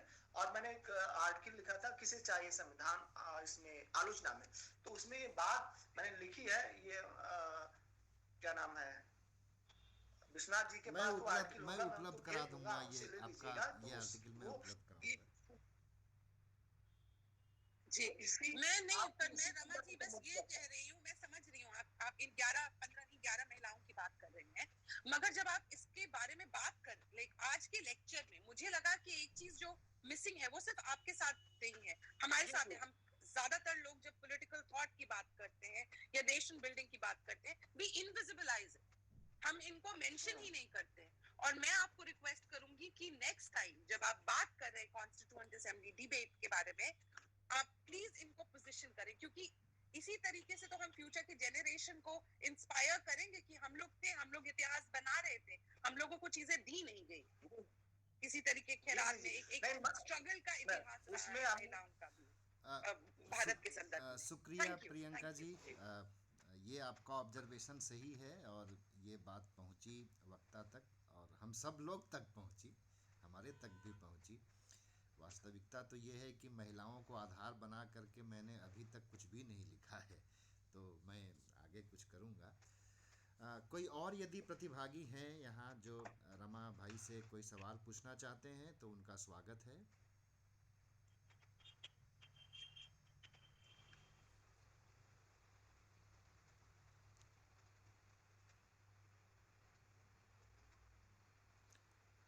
एक सवाल मैं तो रमा भाई और इसलिए पूछ लेता हूँ कि जब ये मैं फ्लायर फेसबुक पे लगाया था तो एक आपका ट्राइबल मित्र है, मेरा भी ट्राइबल मित्र है, उसने कहा था कि ट्राइब्स पर कुछ ज़्यादा फोकस करने के लिए कहिएगा। मेरे फेसबुक पेज पर आप देख सकते हैं। उसी के हवाले से फिर उसने मुझे फ़ोन किया, कुछ सवाल बताए। कई सवालों को आपने लिया था, एक सवाल मैं आपसे यहाँ रखना चाहूँगा। जब जयपाल सिंह मुंडा झंडे पर बातचीत कर रहे थे तो उन्होंने बहुत सारे उदाहरण दिए और आपने उसका जिक्र भी किया, पर हुआ क्या कि अंत में उन्होंने कहा, जहां पर उन्होंने अपने भाषण का समापन उस दिन किया था, वहां पर यह कहा कि जिस झंडे के तले हम लोगों ने आज़ादी की लड़ाई लड़ी है और जिस झंडे के तले भारत के सभी लोग शामिल थे, उसमें ट्राइब के भी लोग थे, जो सो कॉल्ड सिविलाइज्ड हैं वो लोग भी थे, वह हमारी एकता का प्रतिनिधित्व करता है, और इसीलिए यही झंडा हमारे लिए सबसे मुफीद है। एक बार जब हम ऐसी बात कर लेते हैं, उसके बाद होता क्या है कि जो ट्राइबल ग्रुप्स की ओर से अभी आइडेंटिटी पॉलिटिक्स को आधार बना करके बातचीत की जाती है, और ये बातचीत की इसलिए जाती है कि अभी भी उनके लिए बहुत कुछ किया जाना शेष है। तो झंडे इत्यादि के माध्यम से हमने प्रतीकात्मक एसिमिलेशन का जो लक्ष्य था उसको तो हासिल कर लिया है, लेकिन यह संविधान जो उनके अधिकारों की गारंटी देता है, उनके जल, उनके जमीन और उनके जंगल की, ये एक नारा भी हुआ करता है।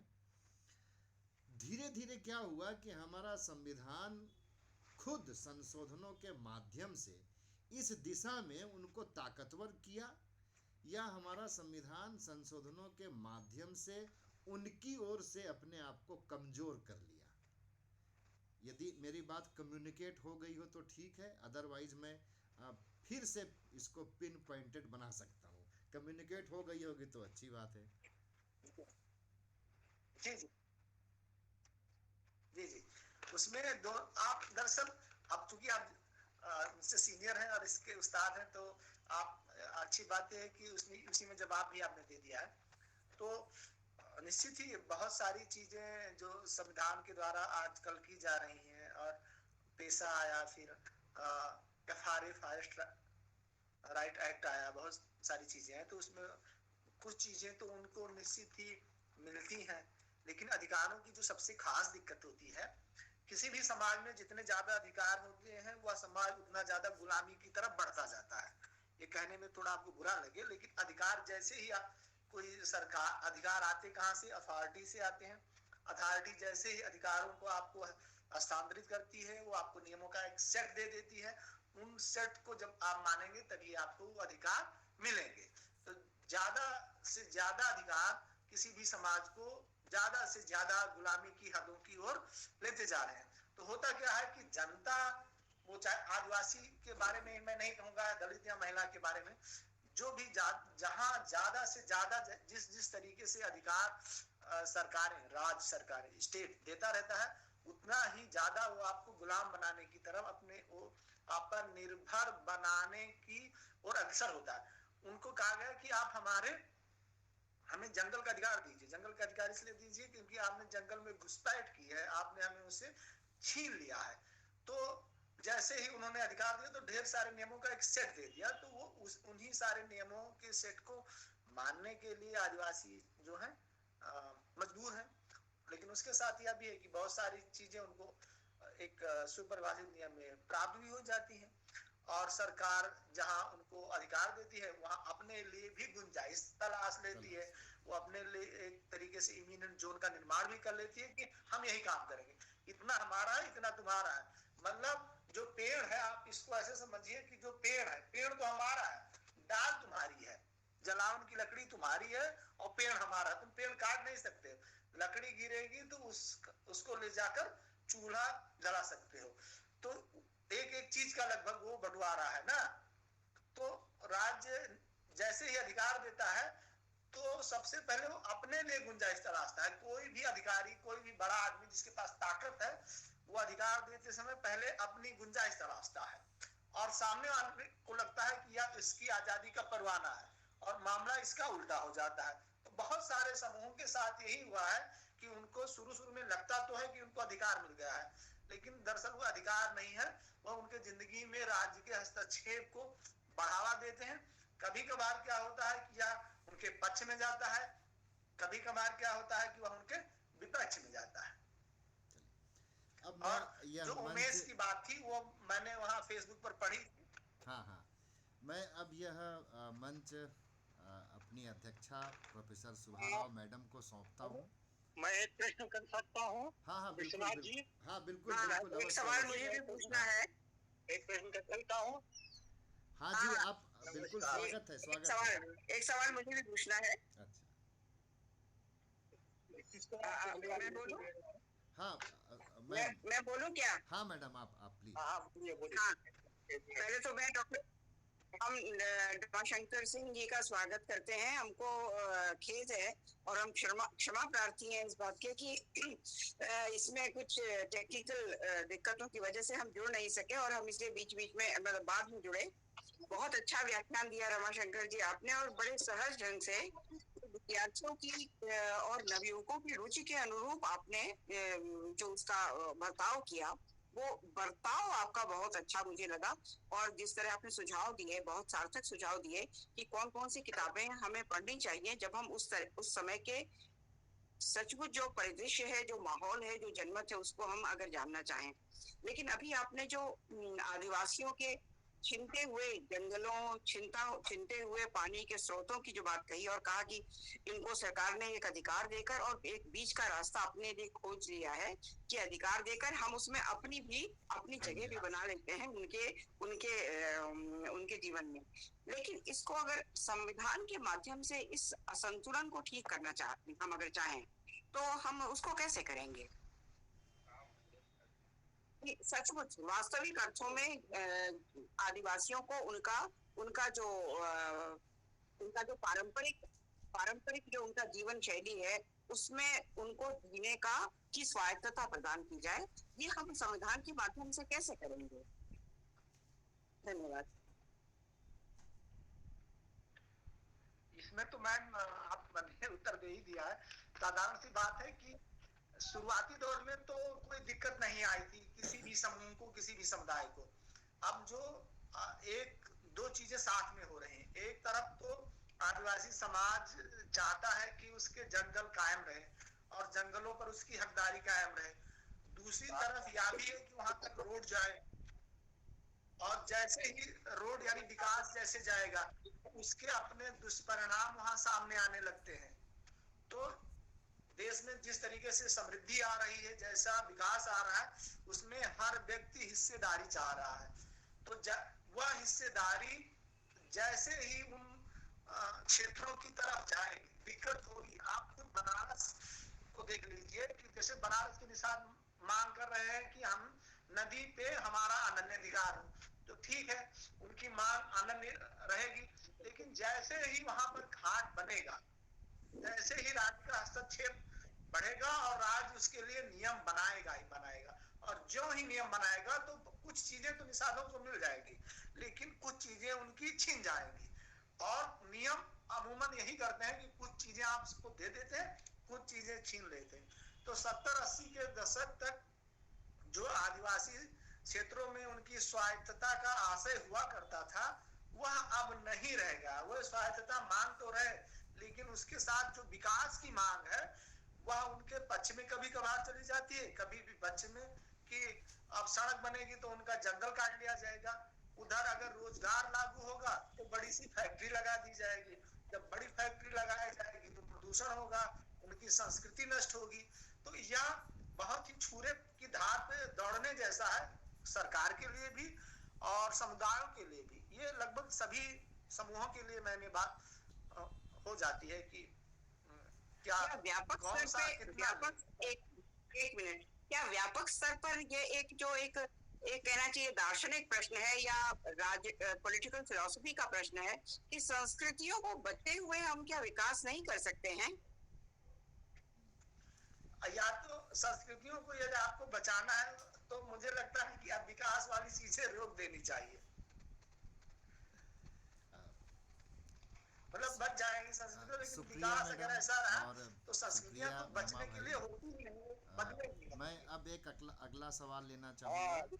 हाँ हाँ सर। विश्वनाथ जी, मैं पूछ सकता हूँ? हाँ सर, बिल्कुल बिल्कुल। रमाशंकर भाई माफ करेंगे, मैं घर में कुछ बहुत व्यस्त था, मरम्मत में, तो ठीक से पूरा सुन नहीं पाया। लेकिन आपने एक ऐसा विषय लिया जो मुझे रुचिका है और जिसके पढ़ने की मेरे पास अब सामर्थ्य नहीं है, इतने सारे वॉल्यूम पढ़ सकूं। आपसे सुन के कुछ तो मिल ही जाना था।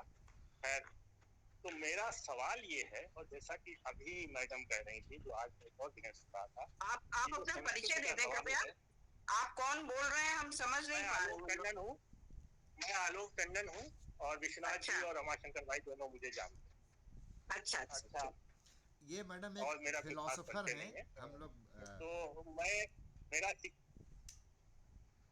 हमारा एक सवाल था जो अभी उठा भी, कि जो हमारा संविधान है, आवाज आ रही है? हाँ बिल्कुल जी बिल्कुल। जी यार, आ रही है। हाँ, तो ये हमारा संविधान जो है, आजकल एक बात होती संवैधानिक नैतिकता, तो हमारी संवैधानिक नैतिकता को आप कैसे परिभाषित करें? और चूंकि अभी अभी संस्कृत का भी सवाल उठा, तो सवाल उठता है कि हमारी संवैधानिक नैतिकता के जो केंद्रीय मूल्य हैं वो आधुनिकता के मूल्य हैं या परंपरागत संस्कृति के मूल्य? और बहुत अच्छा सवाल है। हाँ, तो हमने अपनी परंपरागत संस्कृति के अंतर विरोधों के ऊपर भी क्या ध्यान दिया था? और अगर दिया था तो फिर संस्कृति की रक्षा की जब बात होगी तो हम संपूर्ण परंपरागत संस्कृति की रक्षा की बात नहीं कर पाए। और ऐसे में जो सांस्कृतिक राष्ट्रवाद का जो पूरा परियोजना है वो बड़ी खटाई में पड़ती है। तो मैं चाहूंगा इस पे आप थोड़ा अपना रिस्पॉन्स दीजिए। सर इसमें आप दो सवाल मिला दिए हैं। एक तो संवैधानिक नैतिकता का सवाल, और दूसरा जो बाद में आपने कहा है कि यह जो हमारा जो सांस्कृतिक राष्ट्रवाद है वो कैसे खतरे में पड़ जाता है। तो इसमें दो चीज है। तो पहले संवैधानिक नैतिकता वाला ये है, बेसिक ये है कि खुद डॉक्टर अंबेडकर ने 1943 में एक कामगारों की स्टडी सर्किल में दिल्ली में इस पर बोला था, और उस व्याख्यान का शीर्षक उन्होंने डेमोक्रेसी दिया है, बेलेरियन रोड्रिग्स ने, और वह शुरू ही होता है व्हाट इज कॉन्स्टिट्यूशनल मोरालिटी, और उस पर मैंने बताया था आप भी। तो वो कहते हैं कि ये संवैधानिक नैतिकता क्या है।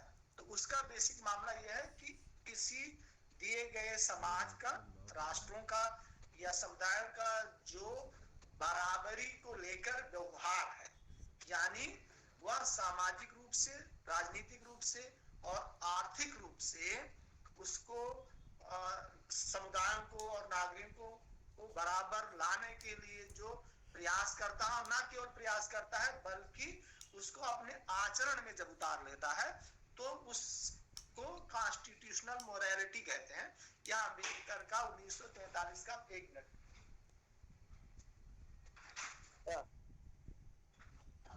may I ask one question, please? एक मिनट मुझे अपनी बात पूरी Can I ask, please? हाँ रमाशंकर जी, आपकी बात अभी My पूरी name नहीं is हुई Dr. है। Anjaya. I am an assistant professor of the Department of Political Science. Ramashankar ji, very good presentation.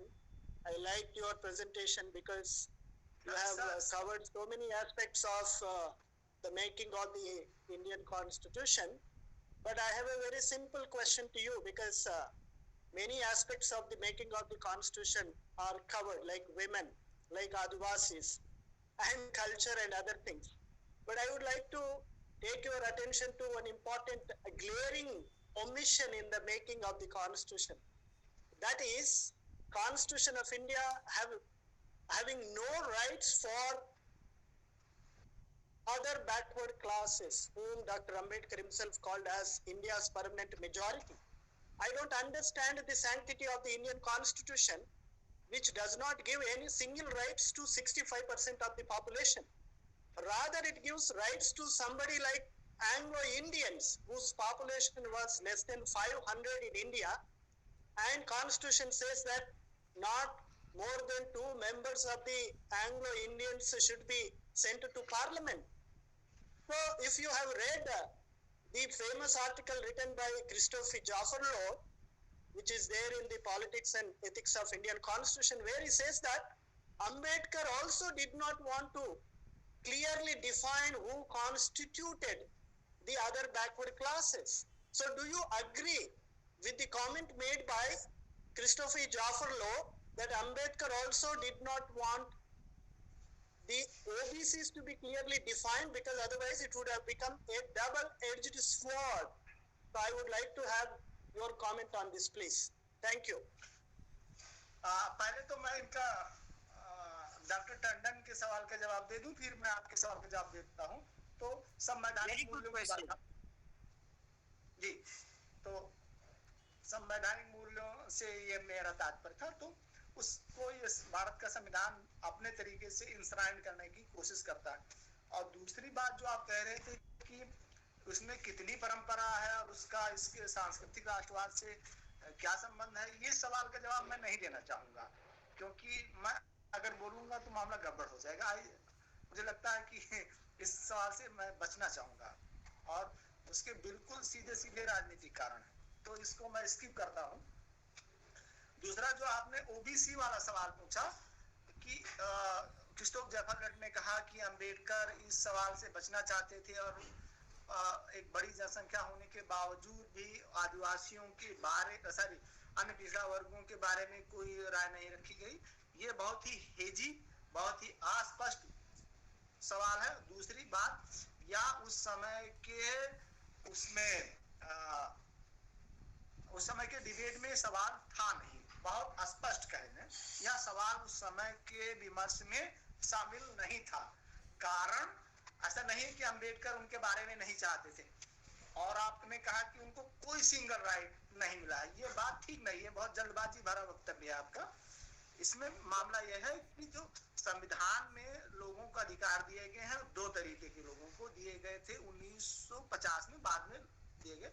एक यह था कि कुछ अधिकार सामान्य लोगों को सबके लिए हैं, कुछ एक स्पेसिफाइड कैटेगरी के लिए हैं, वह है अनुसूचित जनजातियों के लिए, अनुसूचित जातियों के लिए। आपको पता है कि यह बात तो कोई भी कह सकता है, ये बात तो जो EWS के सवर्ण हैं वो भी कह सकते हैं कि भैया हम लोग तो गरीब थे, हमारे बारे में तो बात ही नहीं की, तो इसलिए हम इस संविधान को मानते नहीं, इसकी कॉन्स्टिट्यूशनल वैलिडिटी क्या है, ये तो वो भी कह सकते हैं। तो ऐसी बात तो नहीं है, क्योंकि ऐसा सवाल उस समय नहीं उठा। फिर ओबीसी समूहों की जो बात थी वह यह थी कि जो पूरा संघर्ष हुआ था डॉक्टर अंबेडकर और गांधी का या अन्य समूहों का, वह इस बात पर लेकर था कि भारतीय समाज स्पष्ट रूप से दो भागों में विभाजित है, एक जो जिन्हें छुआ जा सकता है और एक जो अस्पृश्य है उनके बारे में। तो यह बात थी। जिस तरीके की लीडरशिप दलितों के बीच में डॉक्टर अंबेडकर या मुनिस्वामी पिल्लई या जगजीवन राम जैसे लोगों के कारण उभर सकी थी, मैं आपसे और क्रिस्टोफ ज़ेफरलैंड से सवाल पूछूंगा कि उस तरीके की लीडरशिप क्या आप 1900 के बाद में ओबीसी नेताओं में पाते हैं? दूसरी बात, आप बिल्कुल शुरुआती दौर में ही आप कॉन्स्टिट्यूएंट असेंबली डिबेट्स को पढ़े तो आप पाएंगे कि वहां पर अदर बैकवर्ड क्लासेस का जिक्र होता है, लेकिन उनकी मांग उस तरीके से वहां नहीं आती। बाद में जब ये अन्य पिछड़ा वर्गों के लिए कमीशन बने, डॉक्टर लोहिया वगैरह ने इस पे बहुत बहसबाजी की, तो मामले आए। उस समय महिलाओं को लेकर वैसे अधिकार नहीं दिए गए, महिलाएं अब ज्यादा से ज्यादा अधिकार मांग रही हैं। रमाशंकर जी, I'm sorry to interrupt you. I'm sorry to interrupt you. See, 60-page article is written by Christopher Jaffarlod, who is world famous political scientist. I don't think you are a bigger scholar than Jaffarlod. This question is not raised by me. This is not raised by me. I'm only invoking the question which is raised through a piece of consisting of 60 pages, and you are calling this a aspast question. And so do you think vague and aspast, what do you mean by the word vague and aspast? What is the meaning of representation? What is the meaning of democracy? Are the OBCs are here to pay the taxes, to vote for elections, to get killed in army, to get killed in police? Should they not raise their voice? What is this? अगर ये सवाल Christopher ज़ेफरलैंड ने नहीं, अगर Granville Austin और नेहरू ने खुद पूछा होता तब भी मैं यही जवाब देता, और उस आर्टिकल को मैंने पढ़ रखा है, मैं उस बात से सहमत नहीं हूँ। मैं यहाँ कुछ बात कहना चाहूंगा। मैं आपसे अपील करूंगा कि don't try to make any kind of hierarchy among the scholars. Scholar होता है, वो कोई विश्व प्रसिद्ध हो या बनारस का हो या सोनभद्र का हो, इससे मतलब नहीं है। मतलब यह है कि वो बात कह क्या रहा है, ठीक। और क्रिस्टोफ ज़ेफरलैंड में कोई भी आ जाए, कोई भी कुछ बात कह दे, तो उस बात को इसलिए नहीं मान लिया जाना चाहिए किसको किसको प्रेफरेंस नहीं कही है। मैं यहाँ मध्यस्थता करते भाई, हुए एक बात अम्बेडकर कहना या चाहूंगा। जवाहरलाल नेहरू ने कोई बात कही तो मैं यहाँ मीडिएटर नाम के लेकर ये बात कहना दृष्टि से कोई एक बहुत बात बड़ी कहना बात नहीं है। चाहूंगा जिसमें दोनों लोगों की बात शामिल होगी। कृपया दोनों लोग सुनिए मेरी बात को। जो स्टेट बिल्डिंग का प्रोसेस होता है, राज्य निर्माण की प्रक्रिया, राज्य निर्माण की प्रक्रिया जो होती है वह राज्य की क्षमता से भी संबंधित होती है। ये दोनों सवालों का उत्तर हमको तब मिल जाएगा जब हम अनुच्छेद 21 को पढ़ें। आप विचार करिए तो अनुच्छेद 21 को, जो हमारे संविधान का इतना महत्वपूर्ण अधिकार है, उसको बिल्कुल नकारात्मक तरीके से हमारे संविधान में लिखा गया था। मैं फिर दोहरा रहा हूँ, नकारात्मक तरीके से लिखा गया था। क्यों? क्योंकि उसमें यह लिखा गया कि विधि के प्राधिकार के बिना आपका जान नहीं लिया जाएगा। लेकिन जैसे जैसे हमारे स्टेट की क्षमता बढ़ती गई, वैसे वैसे देखिए कि आज उस अनुच्छेद 21 में 28 से अधिक अधिकार शामिल हो गए हैं। ये जो ओबीसी की बात आती है, जब भी डिशेड्यूलिंग होती है एससी कैटेगरी की या एसटी कैटेगरी की, आप देखिए कि कई ओबीसी जातियां जो होती हैं, कहीं एससी में होती हैं, कहीं वो एसटी में होती हैं, और वो अलग अलग स्टेट में भी कुछ अलग अलग मसला हुआ करता है। तो ये जिस वक्त हमारा संविधान बन रहा है, उस वक्त हम यह अनुमान करें कि हर एक आदमी के लिए एक आर्टिकल बना होगा। यह बहुत कठिन विषय है। हालांकि अंजैया के हम इस बात से सहमत हैं कि वह तबका 65% के आसपास है। लेकिन ये बात भी निश्चित है कि उस तबके के लोग हमारे संविधान सभा में थे। ठीक है कि उस वक्त उनको ओबीसी नाम नहीं दिया गया था, लेकिन उस तबके के लोग हमारे संविधान सभा में थे, और सभी चीज़ों का निस्तारण कुछ विशेष प्रकार की सुविधाओं को दे देने से कर लिया जाएगा, इसके बारे में वो बहुत सतर्क नहीं थे। वजह ये है कि आप अपने जो पहला बजट है, उस पहले बजट को देखिए। वो पहला बजट हमारा 400 करोड़ रुपए का भी नहीं है शायद। तो ये सारे समीकरणों पर जब हम विचार करते हैं, तब हम उन बाधाओं को, उन बेड़ियों को भी देखते हैं जो हमारे संविधान निर्माताओं के ऊपर थे। हाँ, निश्चित रूप से यदि उनके बारे में भी कुछ कहा गया होता तो शायद हम एक और समावेशी संविधान का निर्माण कर रहे होते। इसको स्वीकार कर लेने में हम लोगों को कोई हिचक नहीं होनी चाहिए। मुझे लगता है कि इस नोट के साथ जो पीछे प्रश्न आए थे उसका समापन किया जा सकता है। और अब मैं, अच्छा आप कुछ कहना चाहेंगे? तो हाँ, मैं एक बात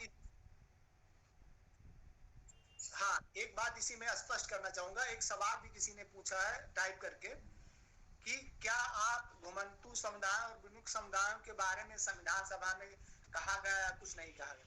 मैंने फील्ड में लगभग 10-11 साल बिताए हैं अभी 2010 के बाद, और लगभग जो पढ़े लिखे नौजवान हैं घुमंतू विमुक्त समुदाय में, उनकी एक यह शिकायत रही है, सबकी नहीं अधिकांश लोगों की, कि हमारे बारे में यानी घुमंतू और विमुक्त समुदायों के बारे में भारत के संविधान में कुछ नहीं किया गया, तो हम कहाँ जाएं।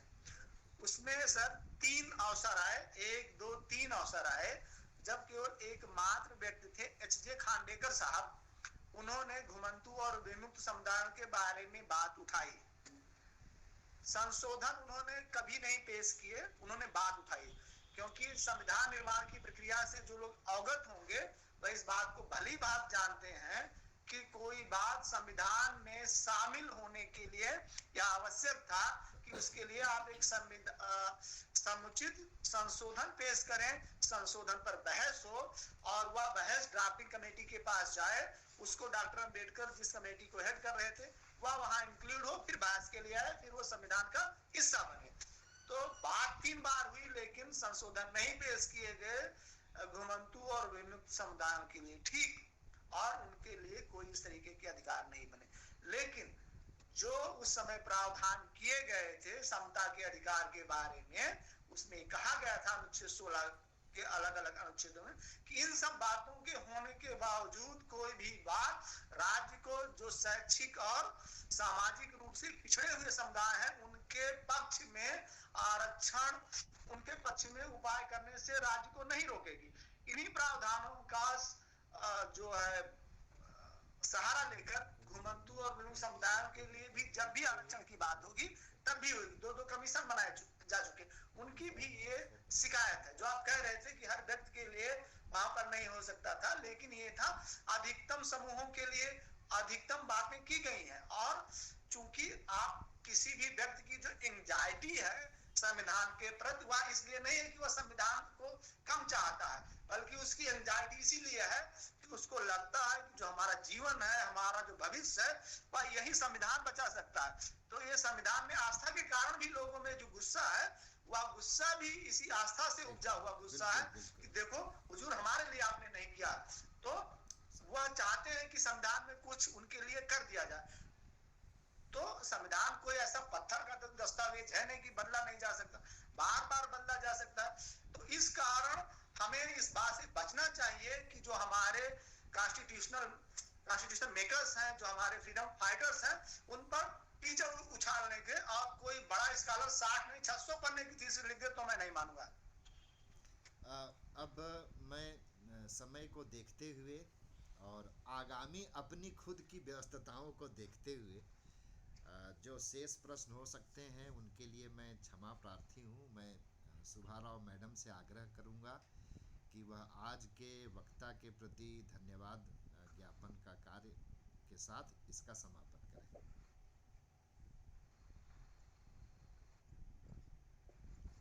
आप माइक अनम्यूट कर लीजिए मैडम, माइक आपका म्यूट है।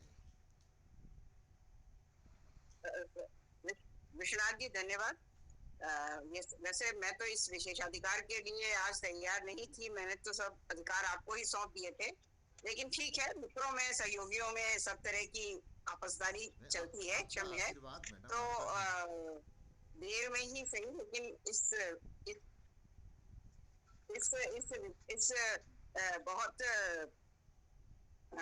बहुत गहरे अध्ययन का परिणाम जो आपका व्याख्यान है, आपकी जो गहरी संलग्नता है इस पूरे प्रश्न के साथ, और जो गहरे समर्पण भाव से और निष्ठा से आपने इस पूरे विषय का जो लंबा अध्ययन किया है, वह साफ झलकता है आपके व्याख्यान में।